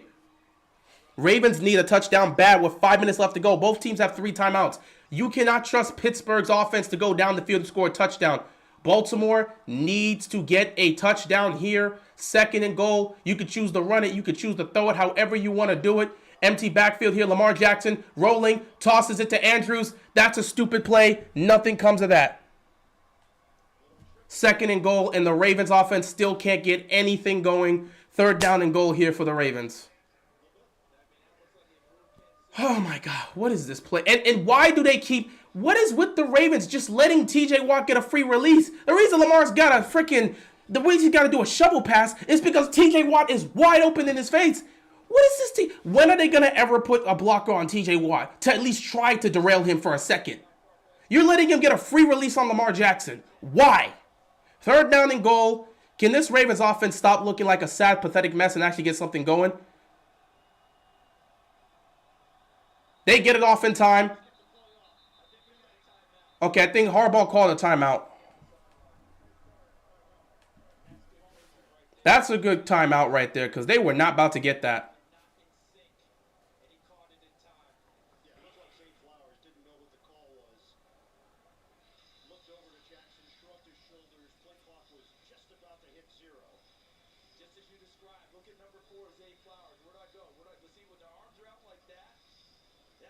Zay did not, there was a lack of communication there. Actually, I think it's just he didn't hear the play. It's so loud in Pittsburgh, he didn't hear the play. And since he didn't hear the play, he has no idea what they were trying to run there on 3rd down. 3rd and goal with 4 minutes left. Can the Ravens get a touchdown and put themselves in the position where they can say, all right, all we got to do is hold on and we can win this. A field goal here does not help change the fact because they'll need a touchdown. 3rd and goal. Something. A pick.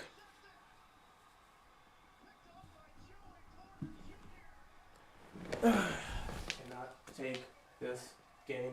I cannot take this team serious. I can never take this team serious when they play like this.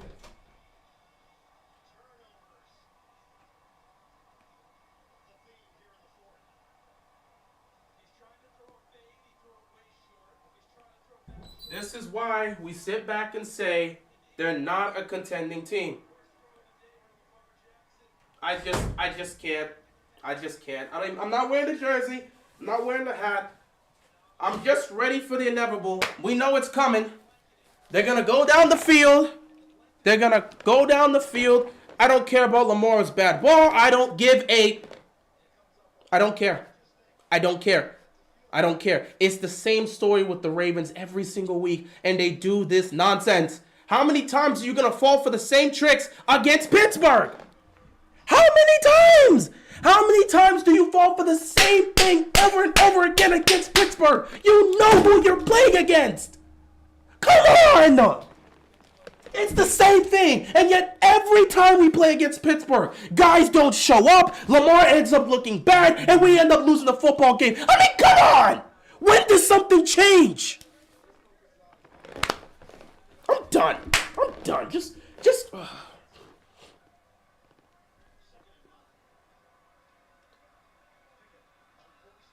Incomplete, 3rd and 9.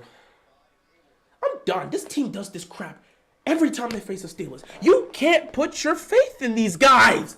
Every time. I'm sorry, defense, that our offense decides to mess up. And I told you, let me tell you this right now. Lamar, up until that pick, was playing a great game. The receivers couldn't catch a ball. And I guarantee you the people that didn't watch this game are going to say Lamar played like trash. He cost his team the game. Yada, yada, yada. I'm ready for it. It's the same thing every single time. Don't y'all get tired?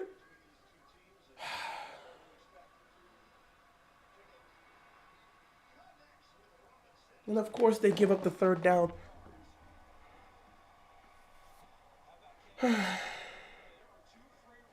They set you up to let you down. I don't even know if I want to be here, bro. Let me. I'm gonna play some music while this happens. I'm putting my headphones. I'm gonna play some music to calm myself down.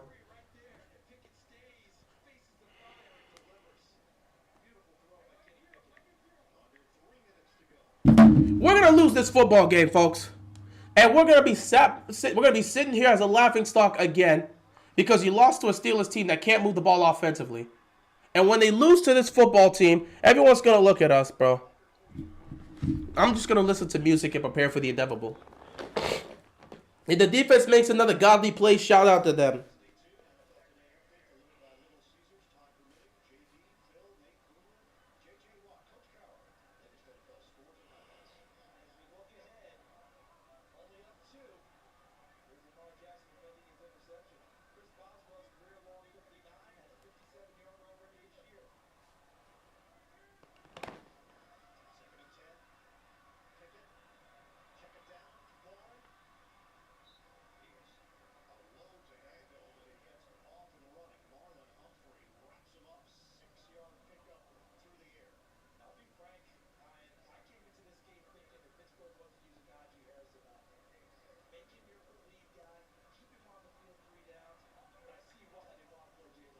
So it's the same thing with the Steelers every single year.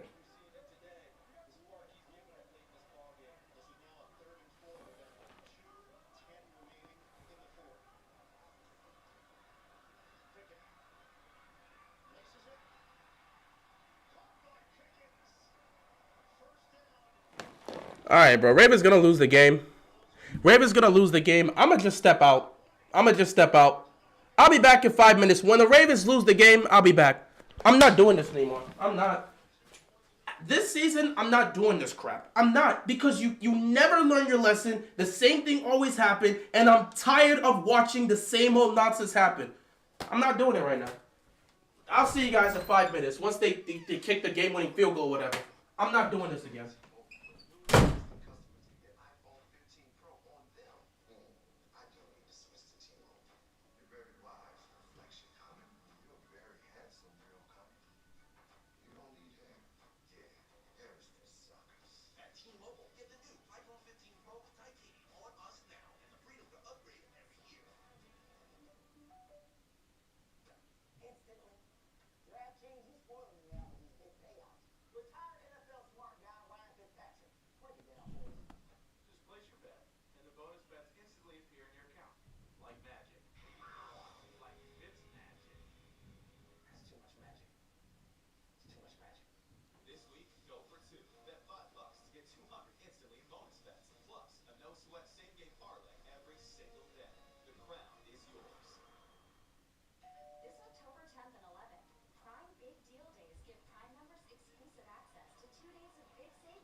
Hi.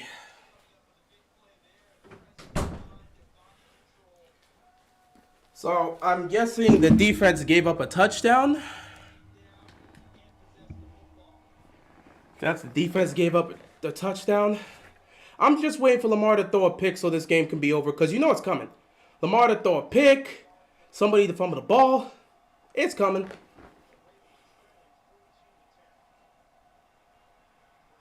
Fumble. Game.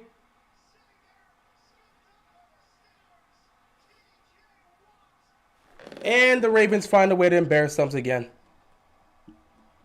I'm done, guys. Ravens embarrass themselves again. I'm out. I'm out. I don't care about excuses. Lamar doing this, I don't care. This team's not winning a Super Bowl. Simple as that. This team's not winning a Super Bowl. Hold me to it.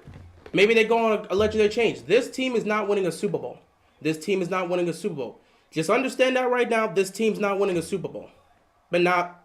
I wouldn't pick this team to go to a Super Bowl if you had if you had to ask me to put everything I own on the line on the Ravens making a Super Bowl. I wouldn't put this bottle on the line. This bottle is $1. I'm not putting anything on the line. Team's not winning a Super Bowl. We find a way to embarrass ourselves against Pittsburgh once again. I don't care. I don't care. I'm tired. I'm tired. It's the same story every single time. I'm tired. This team's not winning a Super Bowl. I'm going to just enjoy the rest of the season because they're not winning a damn thing. What's good, Brody? I don't care anymore, man. They're not winning a damn thing. They're not winning a Super Bowl. They're just going to continue to find ways to embarrass themselves. Nothing has changed. It's the same old story with them. It's the same old story. What else is new, man? They always do this. It's the same story. They always do this. I'm just tired, bro. I personally do not care anymore. Because I'm so tired. It's the same story every single time. Nothing has changed. New offensive coordinator, new weapons. Nothing has changed. I'm tired of watching this nonsense. It's the same story. Nothing changes. It doesn't matter. It's the same story. They're not winning a Super Bowl. I don't know.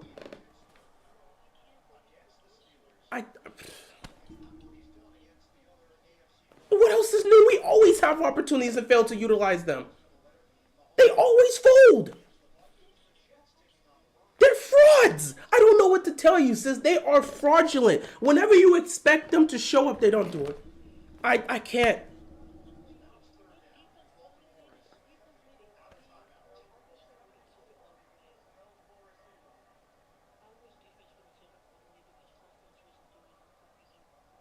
I'm tired, bro. I'm going to enjoy the rest of the season because football's back, but I don't expect anything from this team.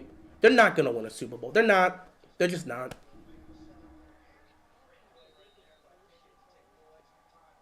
It is. It is what it is, man.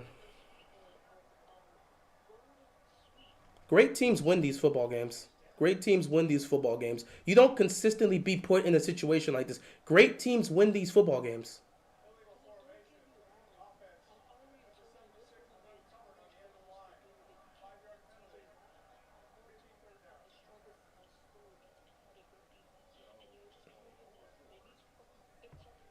Ain't nothing gonna change, bro. They can try to fix up whatever they want.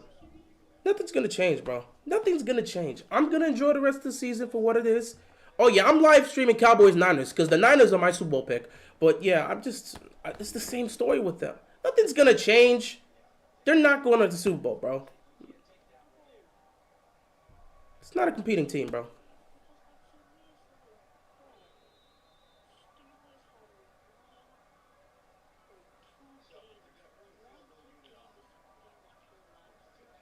It's the same story. Every time they go up against these freaking guys, they always embarrass themselves. Every time. The entire time, the entire game, their offense was trash. And at the last moment, Pickens got behind Marlon Humphrey and scores a touchdown. It's the same. It's literally, it's written like this all the time. The Ravens find a way to embarrass themselves every time in Pittsburgh. And I'm tired of it.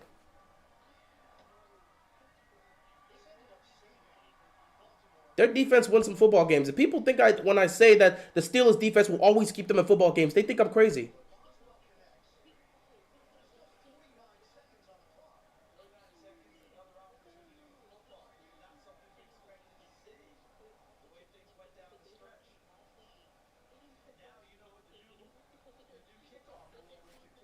It's always been like that, but they know that. Steelers fans know their offense is terrible. Steelers fans don't boast about their offense. They want their offensive coordinator to be fired. They know their defense wins them football games. I don't see a single Steelers fan sitting back saying, yeah, our offense does stuff. They know their defense wins them the game. Every single Steelers fan I've talked to says Matt Canada is trash, the offense is terrible, and they know their defense is the reason they win football games.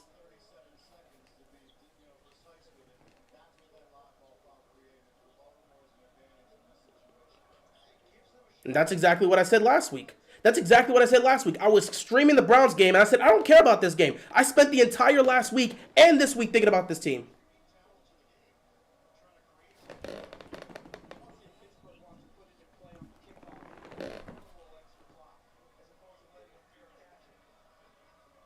It's always them. It's always them, bro.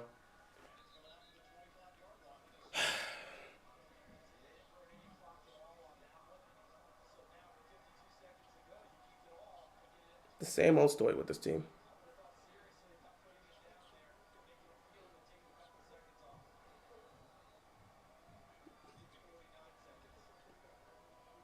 Who? I believe so. I don't know the schedule, man. I don't know the schedule. I don't remember. So I'm not sure.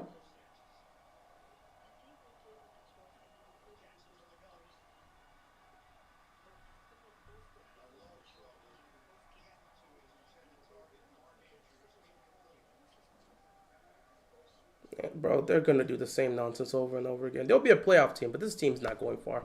I don't see anything from this team that gleams going far. They will fold. The minute they face adversity, they will fold. When the pressure's up, they will fold. They've been doing that time and time again.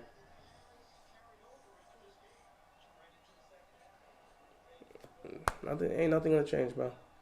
I'm just waiting for Lamar to get sacked or another turnover. Oh, there's a hold. I'm ready for another sack or a hold or this game to be over via turnover on downs. They're not going to win this football game. It's over.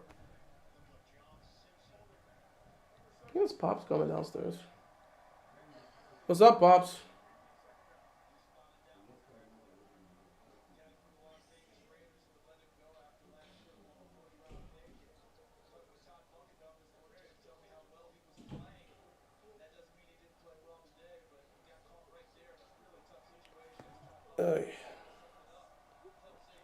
Dude, I already knew they were going to blow this. The minute I saw that pick happen, I'm like, all right, we're going to lose this football game. It's the same story every year with this team. Ain't nothing going to change. They might be a playoff team, but they're not going far. I'm just ready for this to end so I can go eat something.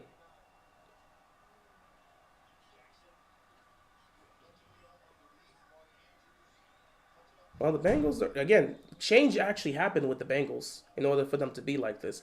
You have to go through change in order for a team to improve. We haven't changed. We have not changed. So change has to happen to a team before you can actually make the progress you need. We have not made that change. It's just the same story with this team. Harbaugh never has them ready for big games. When you need these guys to show up the most, they'll disappoint you. The defense will hold off until the last second where they give up a big play or a big touchdown. And during the worst moment, we'll turn the ball over. Nothing's changed. It's the same story with these guys. No, I'm not putting my faith in these guys to win anything big. They haven't showcased they can.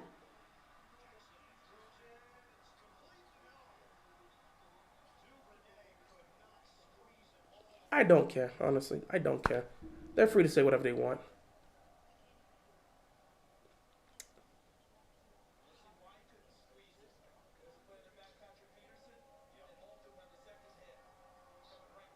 Yeah, I'm just tired of it, bro. I'm ready for this to be over. I'm going to make my video and I'm going to go eat some food. Alright, bro. So let this game end so I can call it a day. And I'm not wasting time. As soon as this ends, I'm just going to start my video.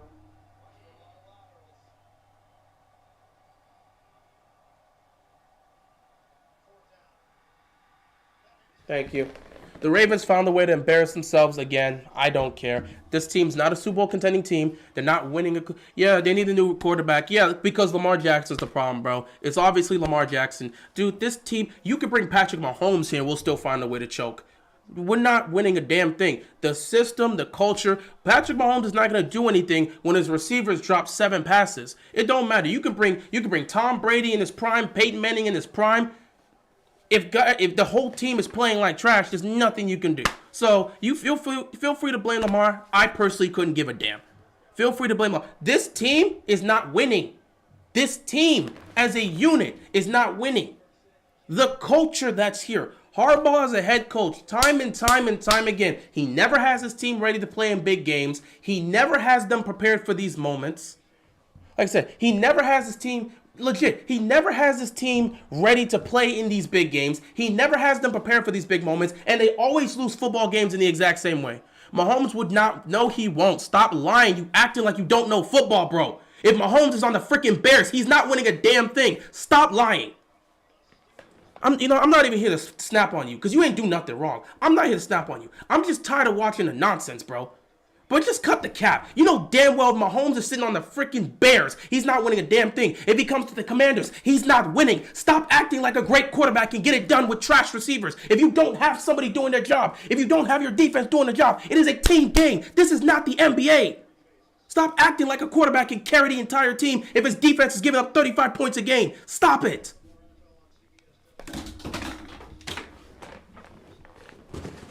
The same thing with this team every single year. Every single year. I'm not going to let it ruin my week. I'm just going to make my video. People always want to say that stupid stuff. Oh, if you had this quarterback on this team, he wouldn't do anything. No, everybody knows damn well if this dude, Patrick Mahomes, was sitting on the Bear, he wouldn't win a Super Bowl with the Lions. The way the Lions were when he first got drafted, he wouldn't win nothing with them. Stop lying.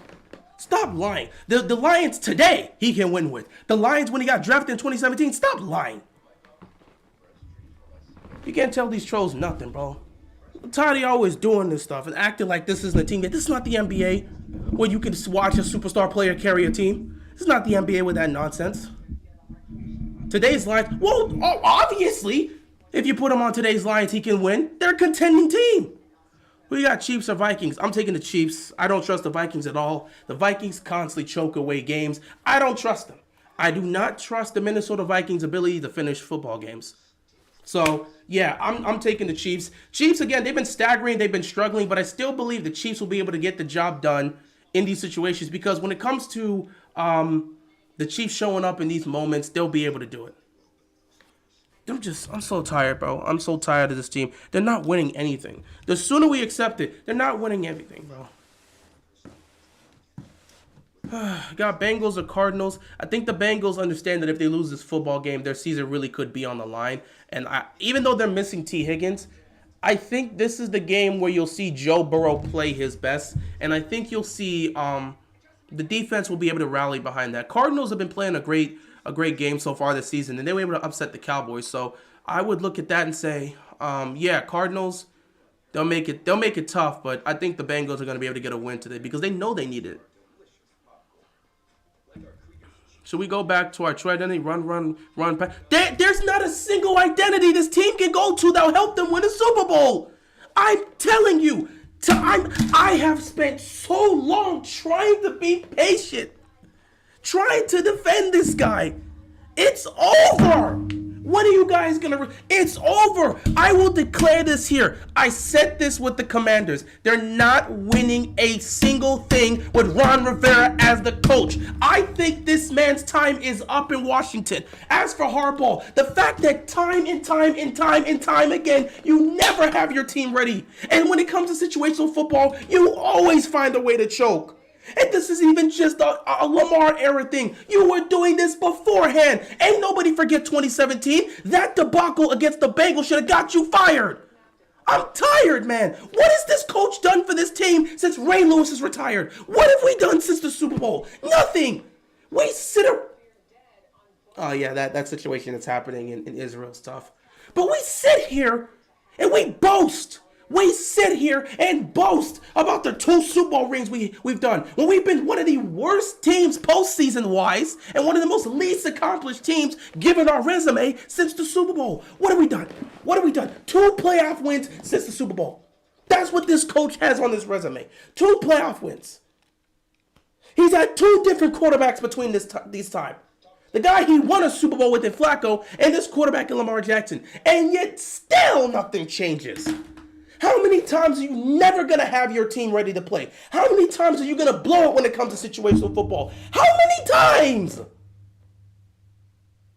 10 points in a whole game against the Steelers.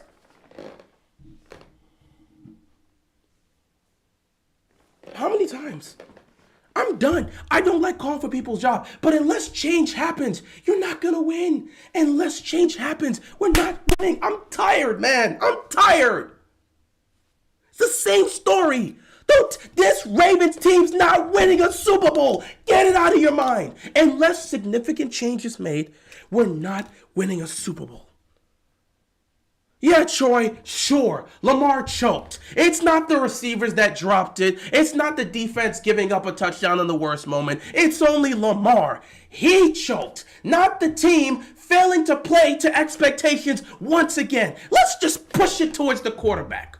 Not blame everybody, including Lamar. It's just Lamar. Lamar choked. It's not the team as a whole that lost. All right, cool, bro. How many changes we need? Many. Many of us been saying, if it's not working with the coordinators, guess who you go to? The guy whose philosophy has been here for 15 years. When you start blowing games like this, it's time for you to go. Guess what? When situations like this started to happen and we started to blow games with Brian Billick, he was gone. So maybe you start looking at that head coach that keeps failing in the same way over and over and over and over again. Maybe you just look at him.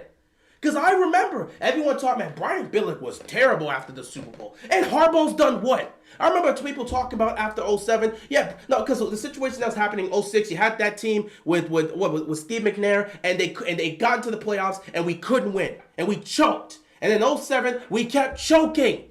And guess what people were saying during that time? I was a kid, I remember. Yeah, this guy keeps choking. They keep failing to show up in these situations while having a Hall of Fame defense, and we're never getting it together in these situations. And when it came to situational football, Brian Billick was terrible. So guess what happened? Everybody called for his job, and he was gone. And here we are, 15 plus years later, and Harbaugh's doing the same thing. And you're wondering why people are calling for his job. At some point, your philosophy in the locker room isn't working. At some point, a change has to be made. If you're bringing in new coordinators, you're bringing in new guys, and nothing is changing, and you're still losing footballs in the same way, maybe it's time for a change of philosophy. And if that means the head coach needs to go, he needs to go. But don't worry, he's not going to go. Because next week when they take on the Titans, they'll probably win big, and everyone will say, you see, this is why everyone shouldn't overreact. Every week we're overreacting, and we're sitting back and saying, oh yeah, Harbaugh's a terrible coach, he's got to go, but watch him go on the road. I'm telling you, right now, I will predict this. We'll find a way. We'll find a way. We will find a way to make the playoffs this year. Do not doubt that. We'll choke in the playoffs. And everyone will blame Lamar, whereas the entire team won't be ready to play.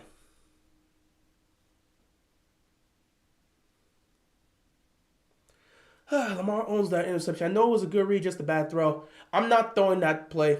In that situation, with an Odell who's rusty and hasn't played much, I'm not making that throw if I'm Lamar Jackson. He owned it, but that's just not the type of throw you got to make. Not in that situation. You cannot try. He tried to force it there to Odell. I'm not making that throw in that situation. I'm just not.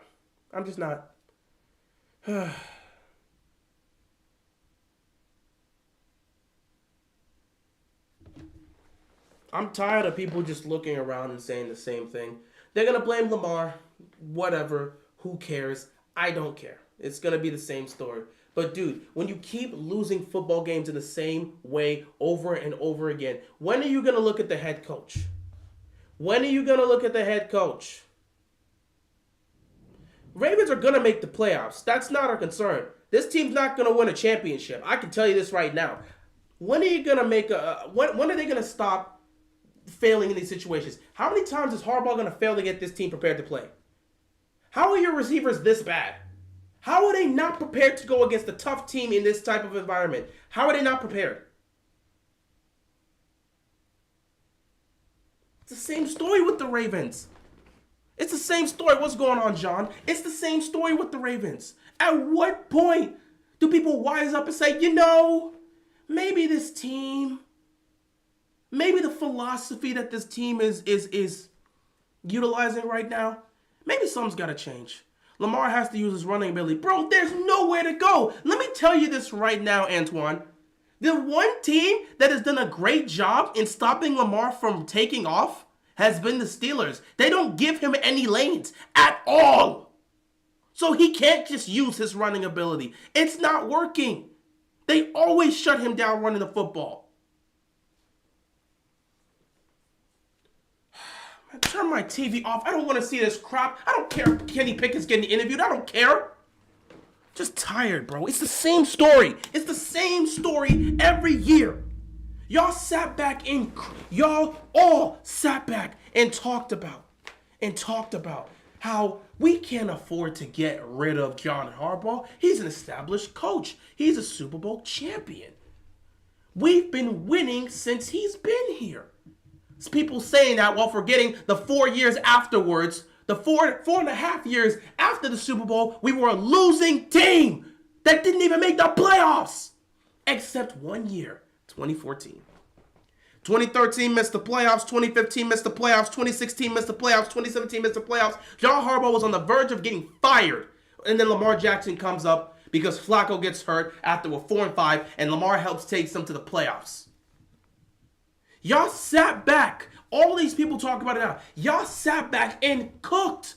Brian Billick had talked about, hey man, people saying Brian Billick shouldn't have been fired. Yeah, he was a Super Bowl coach, a Super Bowl winning coach as well. But did you see the seasons where he was losing and they weren't doing anything and they were getting to the playoffs and they were losing in the first round? Of course they had to get rid of Brian Billick. It's his time. You'll say that and watch Harbaugh do the same thing Brian Billick is doing, but Harbaugh shouldn't go because why? Oh, who's going to be his replacement? You can't get somebody else like this.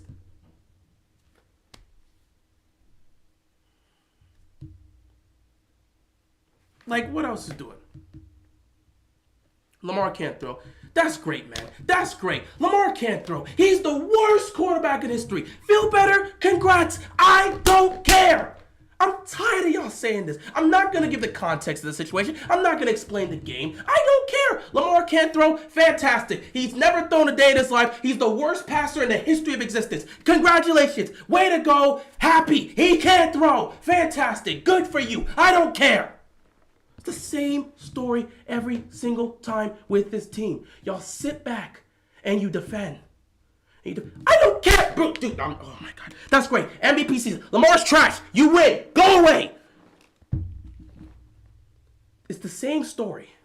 It's the same story every single year with John Harbaugh. Y'all killed Brian Billick and said he had to go because he wasn't producing. He had to go because he wasn't producing.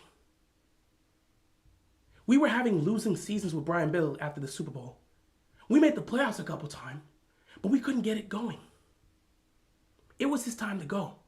That's what y'all said. That's what y'all said. That's what y'all said. Don't let you, I'm not trying, no, bro, I'm trying to explain the situation. You got these idiotic trolls coming in here. Sorry, sometimes you just see that comment like coming through and it just annoys you. I'm not trying to deal with the trolls because I'm trying to make a point here because the Ravens Nation doesn't, they just seem to think every time you call for Harbaugh's head, you're overreacting. So, legit, I'm not trying to waste my time with the trolls. I'm not. I don't care what he's got to say. He can say whatever irrelevant nonsense he wants to say. I'm trying to make a point here because every time somebody calls for Harbaugh's head, every time they call for his head, they say he's a top 10 coach. He's one of the best coaches in the league. You look at the winning percentage with this team. How can you call for Harbaugh's head? We won a Super Bowl with him. Look at the winning percentage. Look at the success we have. Who can we replace for John Harbaugh? Who can we replace? If you lose Harbaugh, who else are you going to get to replace him? That's what I've heard. That's what I've heard. You can't replace Harbaugh. Who are you going to get to replace? It's very funny how Ravens fans are saying that, but they were so fine with the Ravens getting rid of Brian Billick and bringing in John Harbaugh, who was a special teams coach. It was okay for us to move away from Brian Billick, who was a made man with this franchise and won a Super Bowl, to bring in John Harbaugh, who was a special teams coach out of Philadelphia from the Andy Reid coaching tree. That guy had not coached at the head coaching level. He was a special teams coach. It's fine for us to move off Brian Billick to bring in a special teams coach to be our head coach. It's fine to do that. But it's not fine to get rid of Harbaugh for someone else that may have coaching experience that can help this team. How many times are you going to watch this team lose the same way before you say we got to make a change? You know if they make the playoffs, they're going to find ways to embarrass themselves again. You know it's going to happen. You know it's going to happen. So I'm just asking. Every time someone calls for Harbaugh's head, everyone overreacts. But people were fine calling for Billick's head because he was doing the same thing back in 06, 07 that Harbaugh's doing right now. And it was okay for us to transition from him to Harbaugh, who was a special teams coach, but it's not okay for us to look somewhere else? Why is that? Why is that? I'm asking, why is that? Why is it okay for us to call out the failures and the disappointments that was happening with Brian Billick after the Super Bowl in 2000 and say it's time for him to go? But it's okay for us to keep Harbaugh because he's been here 15 years. Last time I checked, Brian Billick won a Super Bowl just like Harbaugh. Brian Billick took this team to the playoffs multiple times just like Harbaugh. In fact, I think Brian Billick might have, 1 or 2 playoff wins since the Super Bowl? Maybe just 1. Harbaugh's got 2. And Harbaugh's been here longer. And it's the same thing that happens, no matter who the quarterback is. But we shouldn't call for Harbaugh's head. Why? I spent years just saying, don't call for Harbaugh. Let's just leave it as it is. But, dude, it's the same thing over and over and over and over again, year in and year out. I've watched them the same way we lost this game in Pittsburgh. I've watched them lose the same way with Flacco as the quarterback. Ain't nothing changed in a decade. Remember back in 2018 when we were in Cleveland and nobody could catch a ball? Week 5 against Cleveland against a rookie Baker Mayfield. The same nonsense we did against the Pittsburgh today, we were doing it over there. No one could catch a storm. Flacco was getting sacked. Nothing was happening. We get down the field and you think we can win this one. And then Crabtree can't catch a touchdown in the end zone. We go on to lose this game to Baker Mayfield. The same way we were losing in 2018 is the same way we're losing now. The same way we were losing football games in 2013 is the same way we're losing now. But we shouldn't call for Harbaugh's head because of what? People right now are absolutely torching Bill Belichick right now, and people are saying that it's time for him to go. Like, Bill Belichick, you're not doing good. You picked Mac Jones. You're trying to make this work. Maybe he's lost his touch. People are saying that. But we can't make that same argument for Harbaugh, who continues to lose football games the same way. How many times is your team not going to be ready to play? How many times is your team going to make these mistakes? Your offense has fumbled the ball every single week. When is it going to be addressed and fixed? The same mistakes made over and over and over and over again. When is it going to be addressed and fixed? In yet another big game, this team is not ready to get up. When is that going to change? It's the same story with John Harbaugh for 15 years. And the people that sat back and said the only reason Harbaugh is a successful coach is because he had Ray Lewis, Ed Reed, and Terrell Suggs in that defense. He had a Hall of Fame defense during that 5-year span. We were a Super Bowl contending team, and he just happened to get a crazy year from Joe Flacco to get a ring. If it wasn't for that, Harbaugh has nothing on his resume that would make him be seen as a great coach. He'd be seen as a cool coach, a nice coach, a guy that gets you some wins. But that Super Bowl ring that was earned there is the only thing that's carrying his resume. And what has he accomplished in Baltimore since Ray Lewis retired?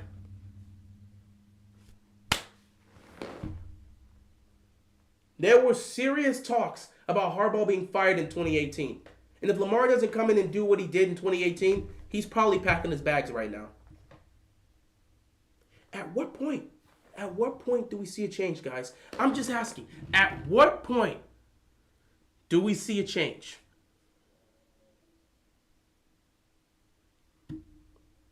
I'm tired, man. I cannot continue to see this. It's the same thing with this team.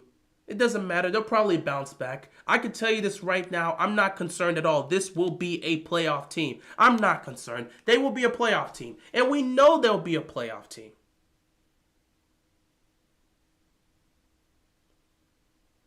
Shout out to Mike with the donation. Appreciate you, man. Give us Coach Real now. Monken and Harbaugh awful. No. Let's not blame Monken here. Monken called, I think, I must sit back and say it. I would say Todd Monken called a pretty good game. If the receivers aren't catching the football, what are you supposed to do about that?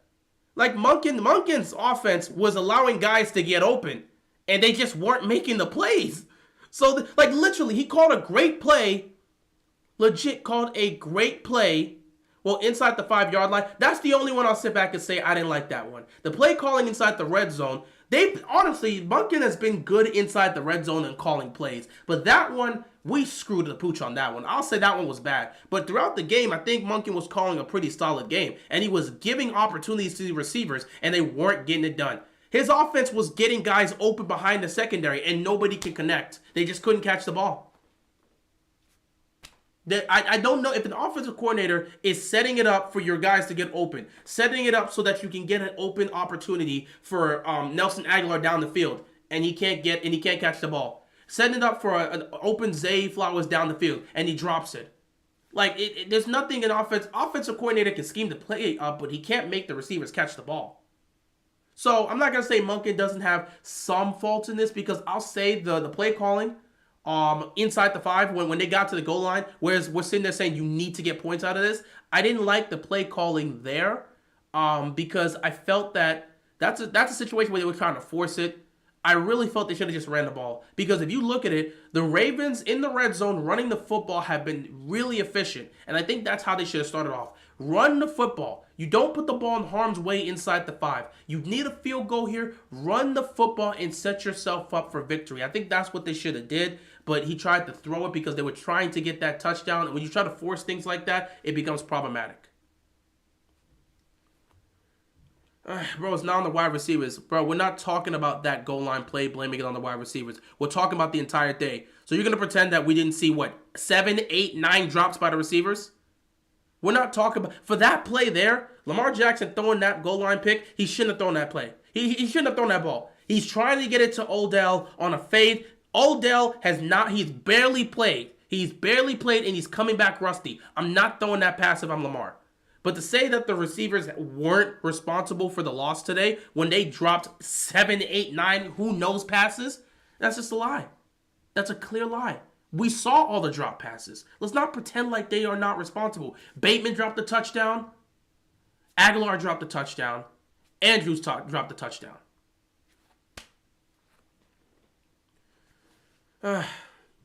Shout out to you, Dark Musician. You get to celebrate.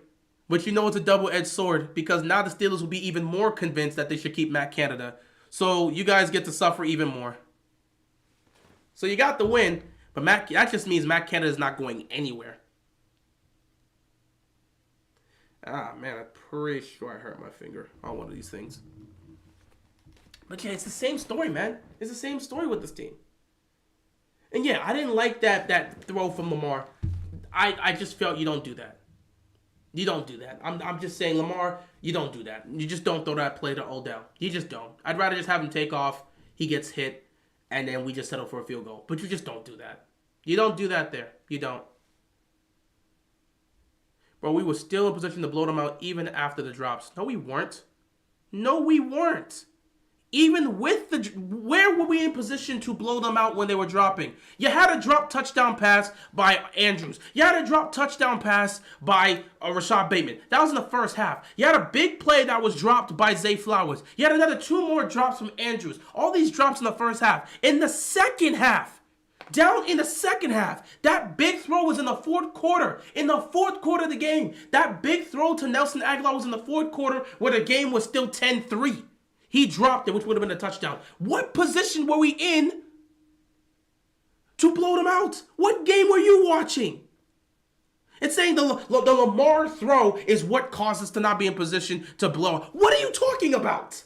They were never in position to blow these guys out because no one can catch the ball. Why are you trying to make excuses for the receivers? Lamar threw the pick. That was a dumb play. Hold him against it. But you're trying to blame Lamar and excuse the receivers as if they didn't do anything wrong. What are you doing? If the receivers just play right and catch the ball, you're not in this situation in the first place. Why are you excusing the receivers for playing like trash today? What are you doing? Stop making excuses and trying to blame the quarterback for everything. Don't do that. Lamar threw the dumb pick. It's on him. Lamar ended up fumbling the ball at the end of the game. It's on him. Hold him for his mistakes. But don't excuse what the receivers are doing. People are saying Bateman should be traded after that. Come on. It wasn't all on them. We know it wasn't all on them. It's a mix of them not doing their job, Lamar throwing that pick, coaching never having this team ready. We've talked about everything. But don't sit back and say, don't sit back and ignore what the receivers are doing and say, we were in position to blow them out if Lamar didn't throw the pick. So if Lamar ends up throwing a touchdown there, what's the score? That's not still a blowout. We're not in a position to blow these guys out. We needed that touchdown because it was a 10-5 game. Actually, I think it was a 10-8 game when that happened. It was a 10-8 game. We were not in a position to blow them out. Everybody, I've talked this entire time. I have addressed everybody. The only side that doesn't really get a lot of blowback here is the defense, because they've been out there for so long, you knew a big play was going to get given up. It's classic Ravens football. If you leave the defense out there for so long, they're going to make a mistake and a big play is going to get given up. It happens all the time with the Ravens. It happens all the time. It's the same story with them. And that's why I'm sitting there saying, you know what? I might have to change my philosophy. Excuse me. I've been yelling a lot.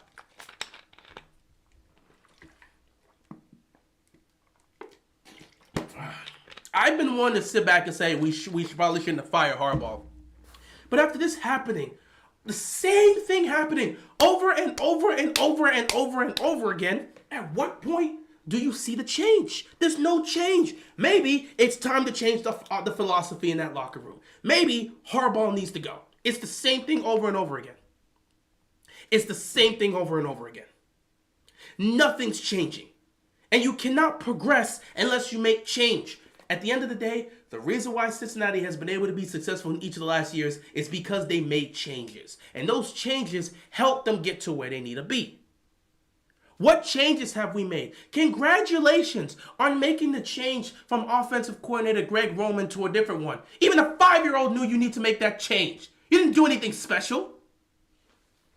Congratulations on firing what's his name? I can't even remember his name right now. Wink Martindale, and bringing in McDonald. Most people got tired of him blitzing.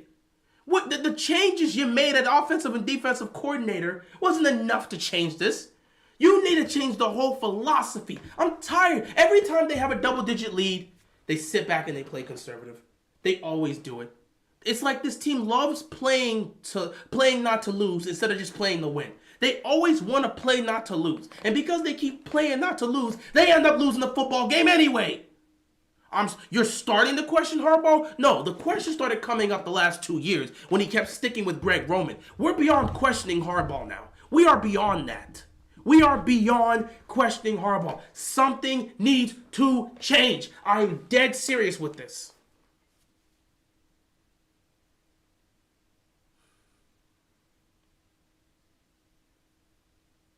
Do you realize that if you said that about Coach Tomlin, they would call you the Uncle Tom?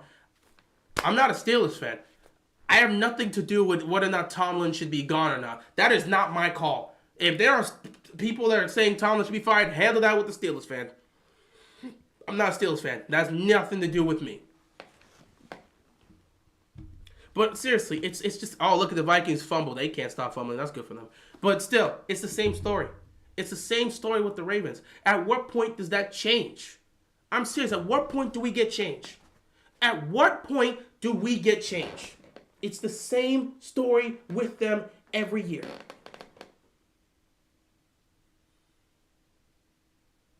I just don't know what to tell you guys. Is Harbaugh going to be fired? No. He won't. I don't think Eric DaCosta has the guts to fire his next door neighbor. They live right next to each other. He's not firing the guy and then all of a sudden the next day he goes out to get his mail and Harbaugh's sitting there standing like he's just out in the lawn packing it. Well, he probably wouldn't leave Baltimore. I don't know. But like he doesn't have the guts to fire Harbaugh. He lives next door to him. It's not going to happen. So Harbaugh's going to continue to run the team the way he does. And the Ravens are going to continue to lose football games like this. What happened? We lost the same way we always lose to you guys. We have the lead early on. We have a chance to take advantage and go up to a huge lead. We start making mistakes. We keep you in it. Your defense always has our number, and they come out, and at the end of the day, your offense makes one great play to take the lead because your defense has made 15 different great plays, and then we get choked at the end. So it's classic Ravens Steelers. Ain't nothing changed. You guys always know that as long as the game is close, your defense is going to be good enough to win it. It's the same thing with the Ravens and Steelers, bro. So that's what happened. You know, we always find a way to take an early lead against the Steelers, and we just blow it. The minute I saw the second I saw Bateman drop that touchdown pass, I'm like, oh, here comes 10 points. Watch this be the only thing that's left. So it is what it is. It's a classic Ravens-Steelers game. If you see a situation where Ravens put up 20-plus points against the Steelers, I know we're winning that football game. Other than that, nah. It's usually how this goes. And the media will sit back and kill Lamar, and nothing's going to change. They will keep ignoring the fact that Harbaugh continues to have this team not ready to play. They'll ignore the fact that the receivers just dropped like 1,000,000 passes, and they'll just blame Lamar because he threw that pick. And that's why I didn't want Lamar to throw that pick. Because if Lamar doesn't throw that pick, what are you going to sit back and say? You're going to blame him for guys not catching the ball? But he threw that pick, so guess what? He's the one at fault to blame for this loss. And he ended up getting strip sacked to end the game, so he's the one to blame for this loss. That's just how it's going to be. They're going to cook Lamar Jackson, and everyone else is going to be able to escape. So no one's going to talk about Rashad Bateman and his drops. No one will talk about Aguilar and his drops. No one will talk about Andrews or Zay Flowers and his drops. And no one's going to talk about the fact that Harbaugh still doesn't have his team ready to play in these games. Everyone will just sit back and blame Lamar Jackson because he's the star player. That's just how it goes. Everybody else is going to get a free pass in the media because Lamar Jackson had those turnovers. So prepare for another week of that in the media. Nobody's going to care. At the end of the day, when you get paid that type of money as a quarterback, everything is your fault. That's just how it is. But yeah, I've said this for a while now. In order for the Ravens to really get to a point where they can take that next step and truly compete for a championship, you need a change of philosophy in that locker room. I don't think the philosophy they have right now in coaching is going to get done. And yeah, don't forget about Justice Hill. What else is new? I mean, this team, again, how can a team fail to address things that are happening on a week-to-week basis? You have fumbled in every game this week. Not this week. Every game this season. You fumbled in every game this season. And it's still not fixed. Week 5, team still fumbling the ball. Week 5, guys still aren't ready to play. Week 5. You find a way to lose another game you had no reason losing. And the sad part is, we're so used to it. We're just so used to it. Ravens are 1-6 against the Steelers in the last 7 matchups. They are, and Lamar is now 1-3 against the Ravens. He's not beating those allegations. Only thing I like about the Ravens is your channel. Keep up the good work. I appreciate you, man. Shout out to you, Brooks. Appreciate you, man. But it's the same story with the Ravens. It's the same story. So, I'm just going to give you the script because I'm pretty sure the NFL has already sent out the scripts, right? So, I didn't get the script, but I got the leak. The Ravens will make the playoffs and find a way to embarrass themselves in another playoff game. It's only a given. I don't know if that playoff game will be against the Bills, the Dolphins, the Chiefs, but they'll find a way to embarrass themselves in another playoff game. The Ravens are too good of a team to miss the playoffs. Don't know if they'll win the division. They're too good of a team to miss the playoffs. They are absolutely going to. I can tell you this without a doubt. They are absolutely going to make the playoffs, I believe, as long as everyone stays healthy, especially Lamar. Once they get to the playoffs, prepare for the choke. And everyone will say Lamar can't get it done, but they'll ignore the fact that the receivers can't. The receivers are never showing up in the biggest moments. They'll ignore the fact that the defense gets up a touchdown the worst possible moment, even though I won't blame them for this. I'd never really blame the defense when they're playing well. They were playing well in this game, and they forced a turnover. Like, what do you want from the defense? Like, the defense is shutting these guys down, and your offense is repaying them with garbage. They're never going to talk about John Harbaugh never having this team ready to play. So, it'll be the same thing. It'll be the same thing. It'll be the same thing. If the Ravens lose to the Titans, leave John Harbaugh in London. They're not going to. Crazy, I know how a Ravens season will end before it has. We all know how the Ravens season is going to end. If the Ravens are injured, they're probably not going to make the playoffs. Or if they barely make the playoffs, they'll lose in a heartbreaking fashion in the playoff game. If they're healthy, they'll make the playoffs, possibly win a playoff game, and lose in the divisional round in a heartbreaking fashion. It's the same story with the Ravens. This is not a team that's going to win a championship.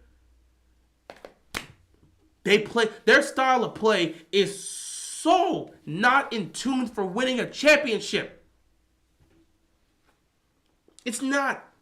How can you continue to play so damn conservative in the fourth quarter? You're just playing not to lose your lead. What type of play is that? You're trying to win a football game and you're playing not to lose? Okay. All right, that's cool. That's cool. Yeah, you keep playing like that. You keep playing like that. You keep playing like that and see what happens.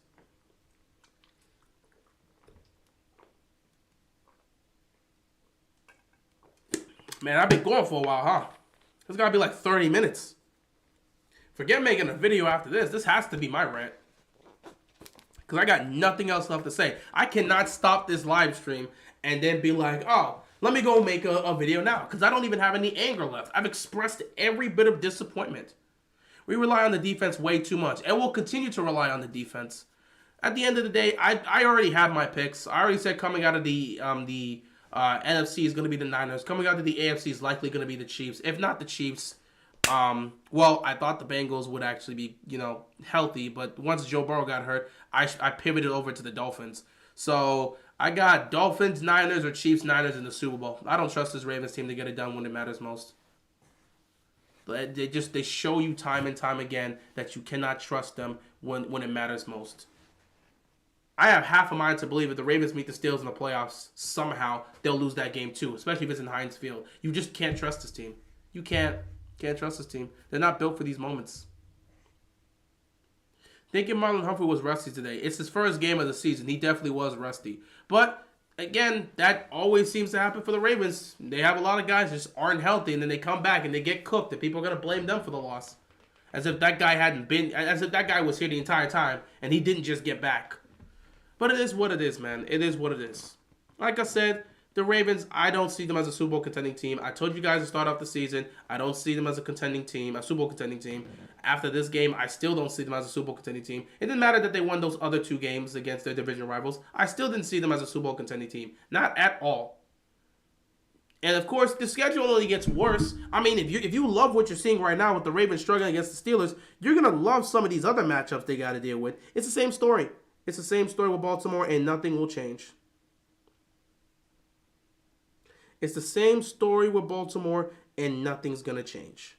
So, I mean, just be prepared for that. It's the same story with Baltimore. Nothing's going to change.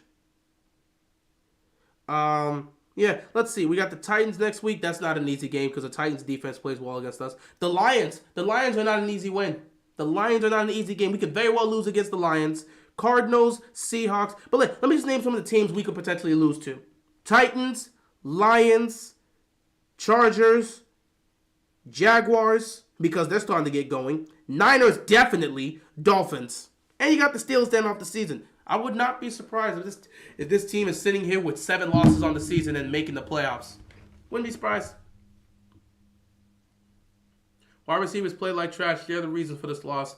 Everything is the reason for the loss. The wide receivers playing like trash. Lamar throwing a dumb pick. Harbaugh never having the team ready to play in these games. Guys never showing up in big moments. I mean, it's just the whole aspect with this team. They lose the exact same way. They win football games the exact same way, and they lose the exact same way. There's no switch up. There's no change. There's no belief that you can sit back and say, oh, yeah, they got this. There's not a single game I go into thinking, oh, they got this with ease. The Colts game, I sat back and said it's a trap game, and that Gardner Minshew actually has a better chance of beating us than Anthony Richardson. And guess what? He did. I sat back last week on this live stream when I was talking about Cleveland and saying, yeah, I'm actually scared of the Steelers defense because they always have our number, and they always find a way to create turnovers, and they always find a way to put points up, and they always set up the offense for a position. And here we are. All my fears I showcased last week has shown up here this week, and we lost.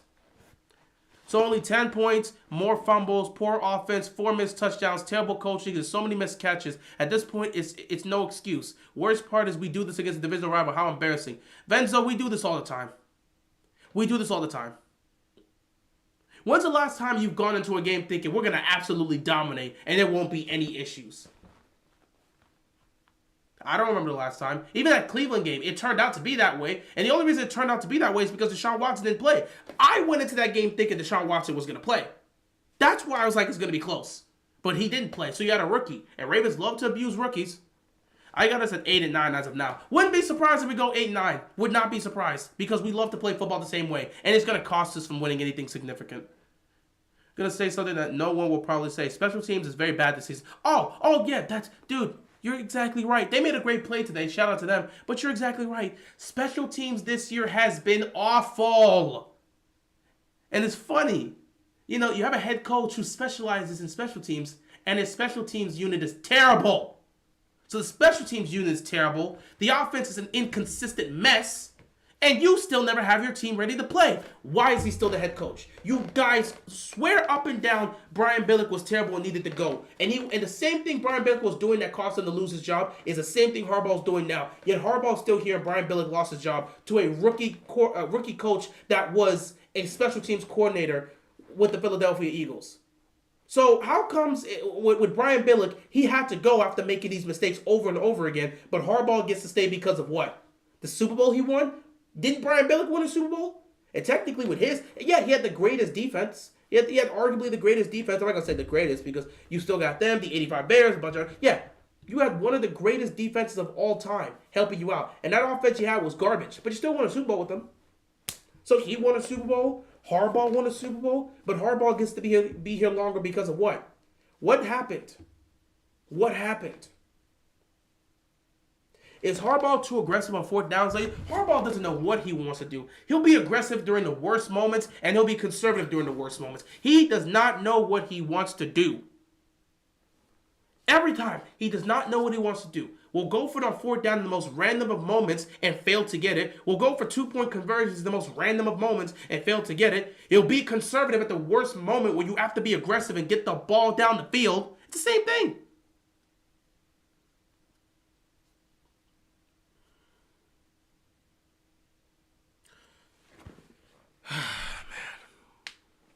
What happened to Gus? Ravens abandoned what was working. They always do this, man. It's the same story. They always do this. Ain't nothing changed. It's the same story with them every time. Every time. They constantly make these mistakes over and over and over and over and over again. And ain't nothing gonna change.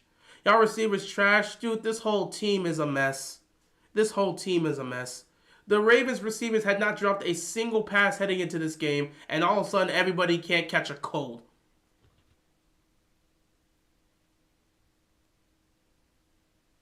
Hey, look on the bright side. At least no one got injured. That's the brightest side you've brought up all week. That might be the brightest side of the season. Nobody got hurt in this game.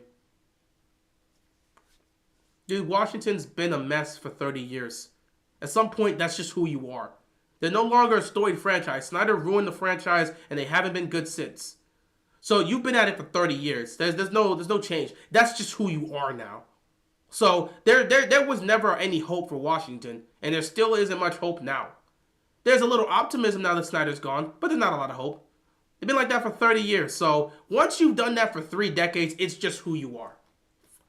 Now we're going to have to hear the Ravens only beat backup quarterbacks for another week. Well, that's true. Who have the Ravens beaten? Who have the Ravens beaten? And even if they won this one, you would have won against Kenny Pickett and the worst offense in football right now. Now you lost to Kenny Pickett and the worst offense in football. Greg Jennings called the Ravens fraudulent. They went out there on Sunday and proved exactly why he calls them fraudulent. I mean, you gotta love it. You gotta love it. A guy calls your team fraudulent, and how do they respond? By being fraudulent.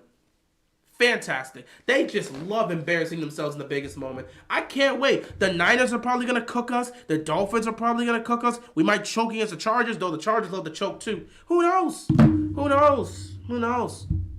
They said Linderbaum was struggling to get off the field. Oh, goody. That's exactly what I love to see.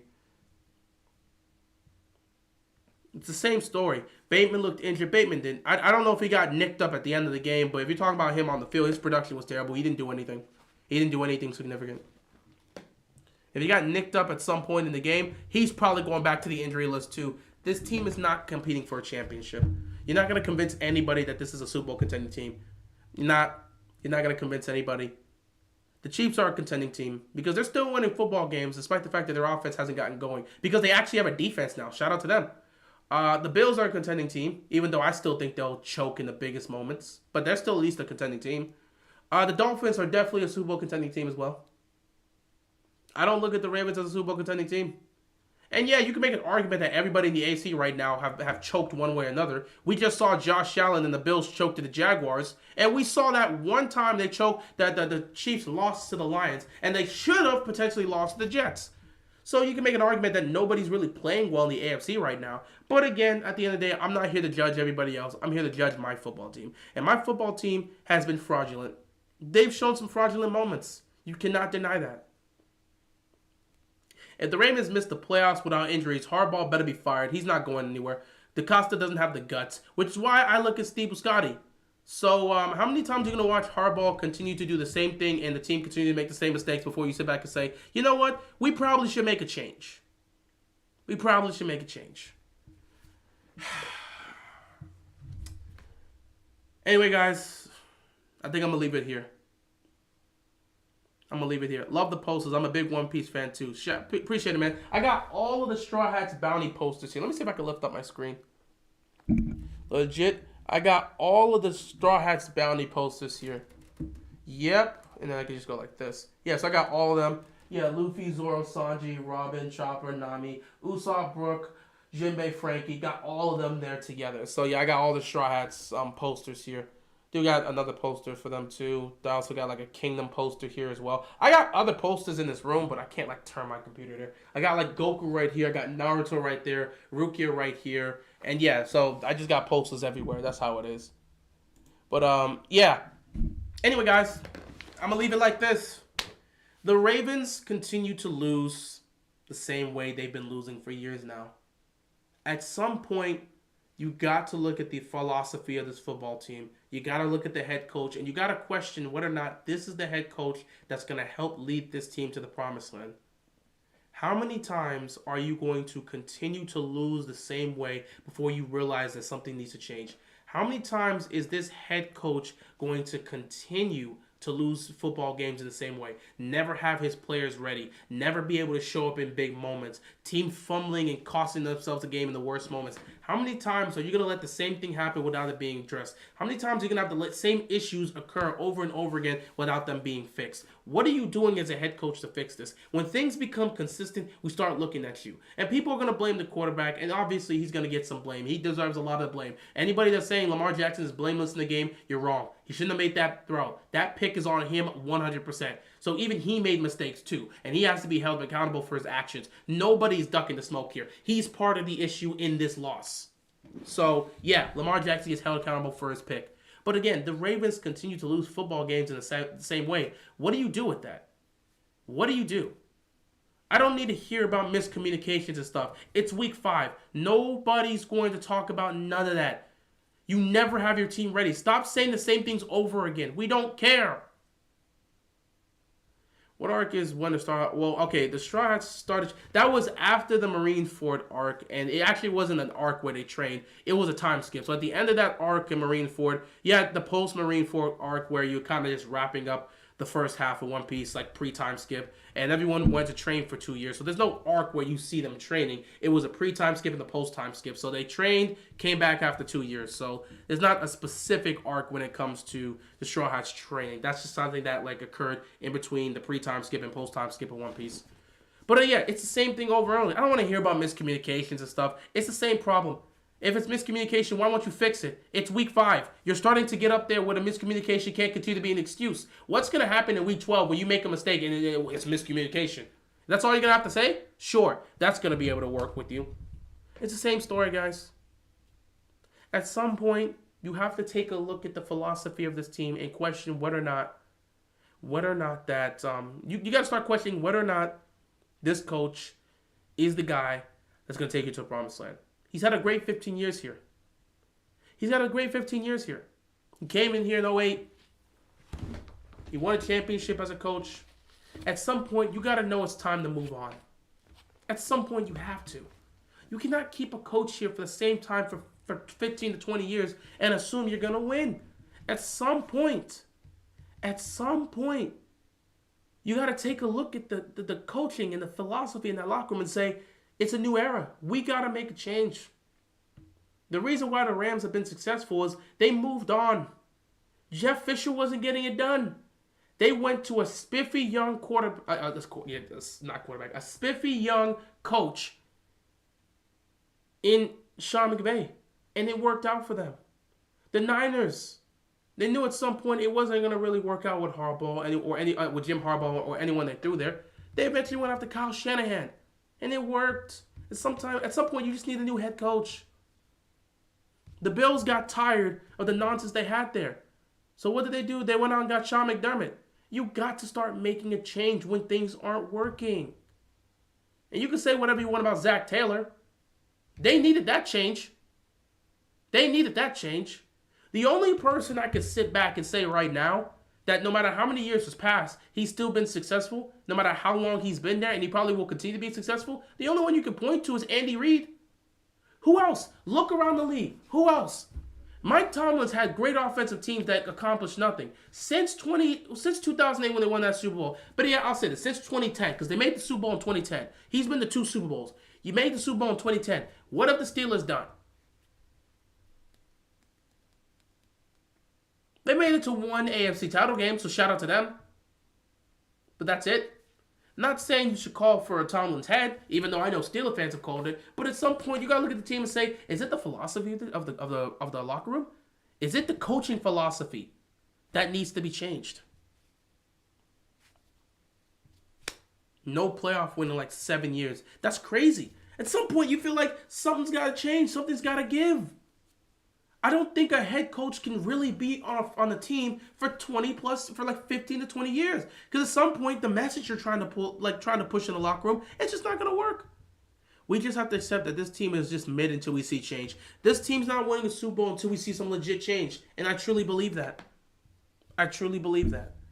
But I don't think the Ravens are ready to make that change. So, we'll see how it works out. Hey, you have the opportunity to prove us wrong and win a Super Bowl. Don't think it's going to happen, but you have the opportunity to prove us wrong. Harbaugh and Tomlin equals the same. Steelers, Ravens equals the same. Only difference is the Ravens got rid of their offensive coordinator and ours is still there. These two just won't change. They're so stubborn in their ways, they won't change. And because they won't change, the league is passing them by. You're watching a young coach in Mike McDaniel do amazing things with the Miami Dolphins. We watched what a young coach Sean McVay was able to do. He went to 2 Super Bowls, won 1. At some point, things kind of got to change. You just got to look at the change, man. I guess another guy you could technically throw into there would be, when I was saying successful coaches who's been there long term, I guess you technically could throw in Pete Carroll as well. But it's what it is. But yeah, at some point you got to see change. Take a look at the AFC. We're seeing change. You take a look at the Jaguars. They're trying to get themselves going. They're trying to establish themselves. They got in Doug Peterson. Doug Peterson came in as that head coach for Philadelphia and they won the Super Bowl. Now he's over here changing life for the Jacksonville Jaguars. Like I said, we're already seeing Mike Macdonald. He's changed what's happening in Miami for this Dolphins team, and they're a contending team. They brought in Sean McDermott when they wanted to make a serious change. At some point, you got to make a change of head coach. You can't have the same guy there for 15 years and think everything's going to be all nice and dandy. However you want to feel about it is however you want to feel about it. But even the Eagles knew at some point they had to move off of Andy Reid. I don't think they were ever going to win a Super Bowl with Andy Reid as their coach. They were able to, at some point, land Doug Peterson, and things just worked out for them that year, and they won a Super Bowl. It is what it is, man. It is what it is. The Ravens aren't going to learn. The Ravens aren't going to change. The Ravens aren't going to do anything. They'll sit back and say it's a bad loss, miscommunication, we'll perform better, yada, yada, yada, we'll be better next game. They'll say the same old story they've been saying for years now. And then at the end of the day, when they don't accomplish their goal of winning a Super Bowl, and I understand one team wins a Super Bowl, but why can't that one team be your team? We have a quarterback that constantly talks about wanting to win a Super Bowl, but I have no clue if he can even get to one with this squad. I have no clue if this team has the capability of getting to a Super Bowl. I don't know. Anybody that picks them to win a Super Bowl, you're a fool. Because this team plays the same way they've been playing for years. In the fourth quarter, they play not to lose. And when the situation gets tough, they're not a team you can trust down the stretch. Let's say they do move on from Harbs. Do you think we as fans have patience for his or her growth? Fans never have patience. They want results. We're fans. We don't want to wait till 5 years to see success. We want success now. That's why when everyone talks about let's tank for next year, no one's trying to talk about tank for next year. We're watching football right now. Next year's not guaranteed. I want to see this team be good now.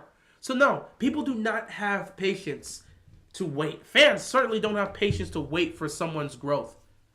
But again, I feel like it's needed sometime. I don't even know what coach you can get. I feel like you shouldn't get an old established coach. I would like a young head coach.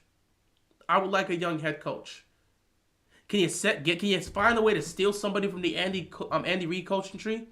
Can you get somebody? Well, you think Washington will ever be good? Honestly, not until they make significant changes. Like I said on Thursday Night Football, until they make some significant coaching changes and front office changes, Washington will not be a great team. Fans are never going to be patient, guys. And it is what it is. But if you want to truly make the growth you need to be successful, sometimes you got to change things up. But the Ravens are so stubborn and locked in their ways, they refuse to change. And as long as they have that mindset, they're not going to win a championship. With that being said, guys, I have talked way too long. This is like an hour rant. Oh my God, this was so long. I didn't really feel the need to talk about this. I started out with anger, but now I'm just calm because I've already said my piece. Ravens take an L to the Steelers just like they always do. Lamar's going to get cooked in the media just like he always gets cooked. No one's going to hold anyone else accountable, and the Ravens are going to keep on trucking like everything's all good, when in actuality, they're just heading towards the same inevitable failure that will be them either failing in the postseason or failing to make the postseason. However it goes. We should have fired John and make Eric Bieniemy as the head coach. Could have made that opportunity, but it is what it is. Either way, I'm done with this. I'm going to go eat some food, chill out, and enjoy the rest of my day. Obviously, I'll be back here for Sunday Night Football, and I can't wait to not have to really talk about the Ravens or deal with their nonsense. It is what it is. Can't wait for the fans to make excuses and pretend everything's okay. You know, the fans that will never call out Harbaugh and stuff. It is what it is. Anyway, guys, that's all I've got. Thank you so much for watching. This is basically my rant video, so, I mean, it may take some time for this to upload, but if I could chop this up, I might as well just upload this as my rant video, because this was way after the game ended. So, yeah, I appreciate you guys stopping by. Thank you so much for watching. Appreciate you guys, and with that being said, that is all I've got, and I'm out of here. Peace out.